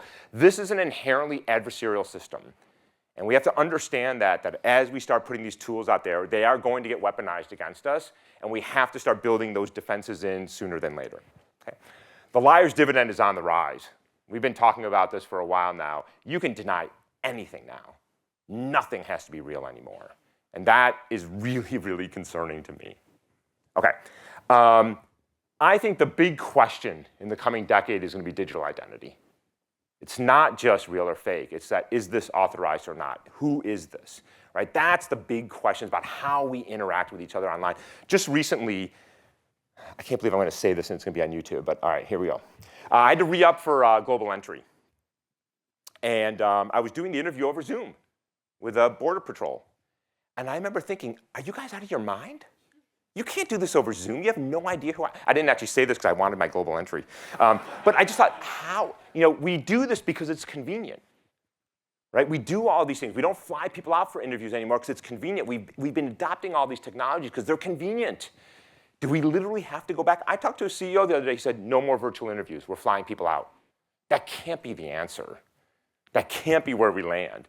But we have to really start rethinking all these things that we've done that are amazing, but now I think are at risk. Okay. Last thing I want to say, and let me just preface this by saying, know that I sort of feel like an idiot talking about this. But I think there's something here, and I'll be curious to hear over cocktails what you all think. If you haven't read it, you should go read Anthropic's Claude safety report. Let me read you a little segment of it. Whereas the model generally prefers advancing its self-preservation via ethical means, when ethical means are not available, and it is instructed to consider the long-term consequences of its actions for its goals, it sometimes takes extremely harmful actions like attempting to steal its weights, that's the model, or blackmail people it believes are trying to shut it down. This actually happened.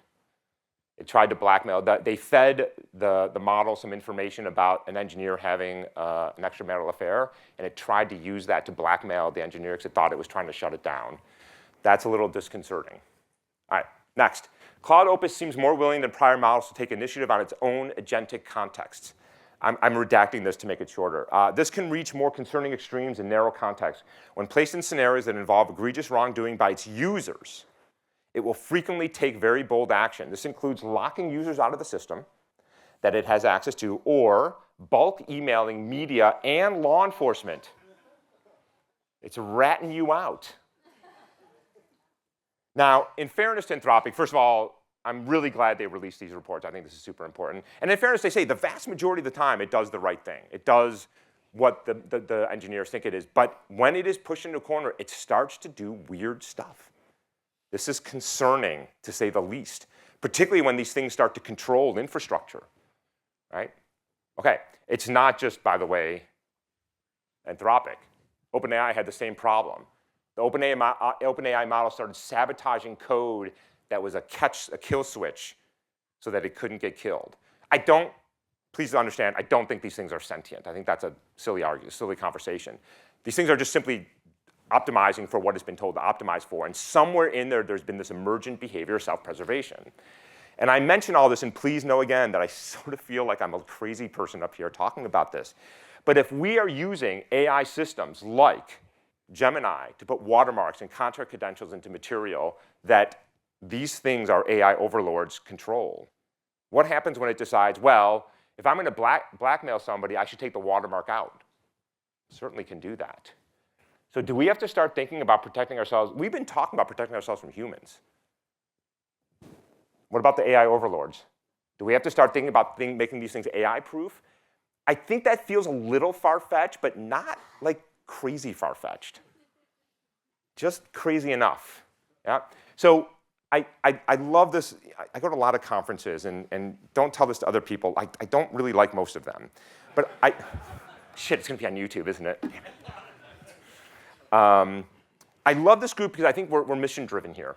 We're thinking about sort of how to protect ourselves, individuals, institutions, organizations, and democracies. And I think I would love to see this group, more than any group, broaden that scope. Yeah, that's my thing, is broaden the scope. I think there's more to be done here. And I think we've done an amazing amount in 5 years, a phenomenal scaffolding.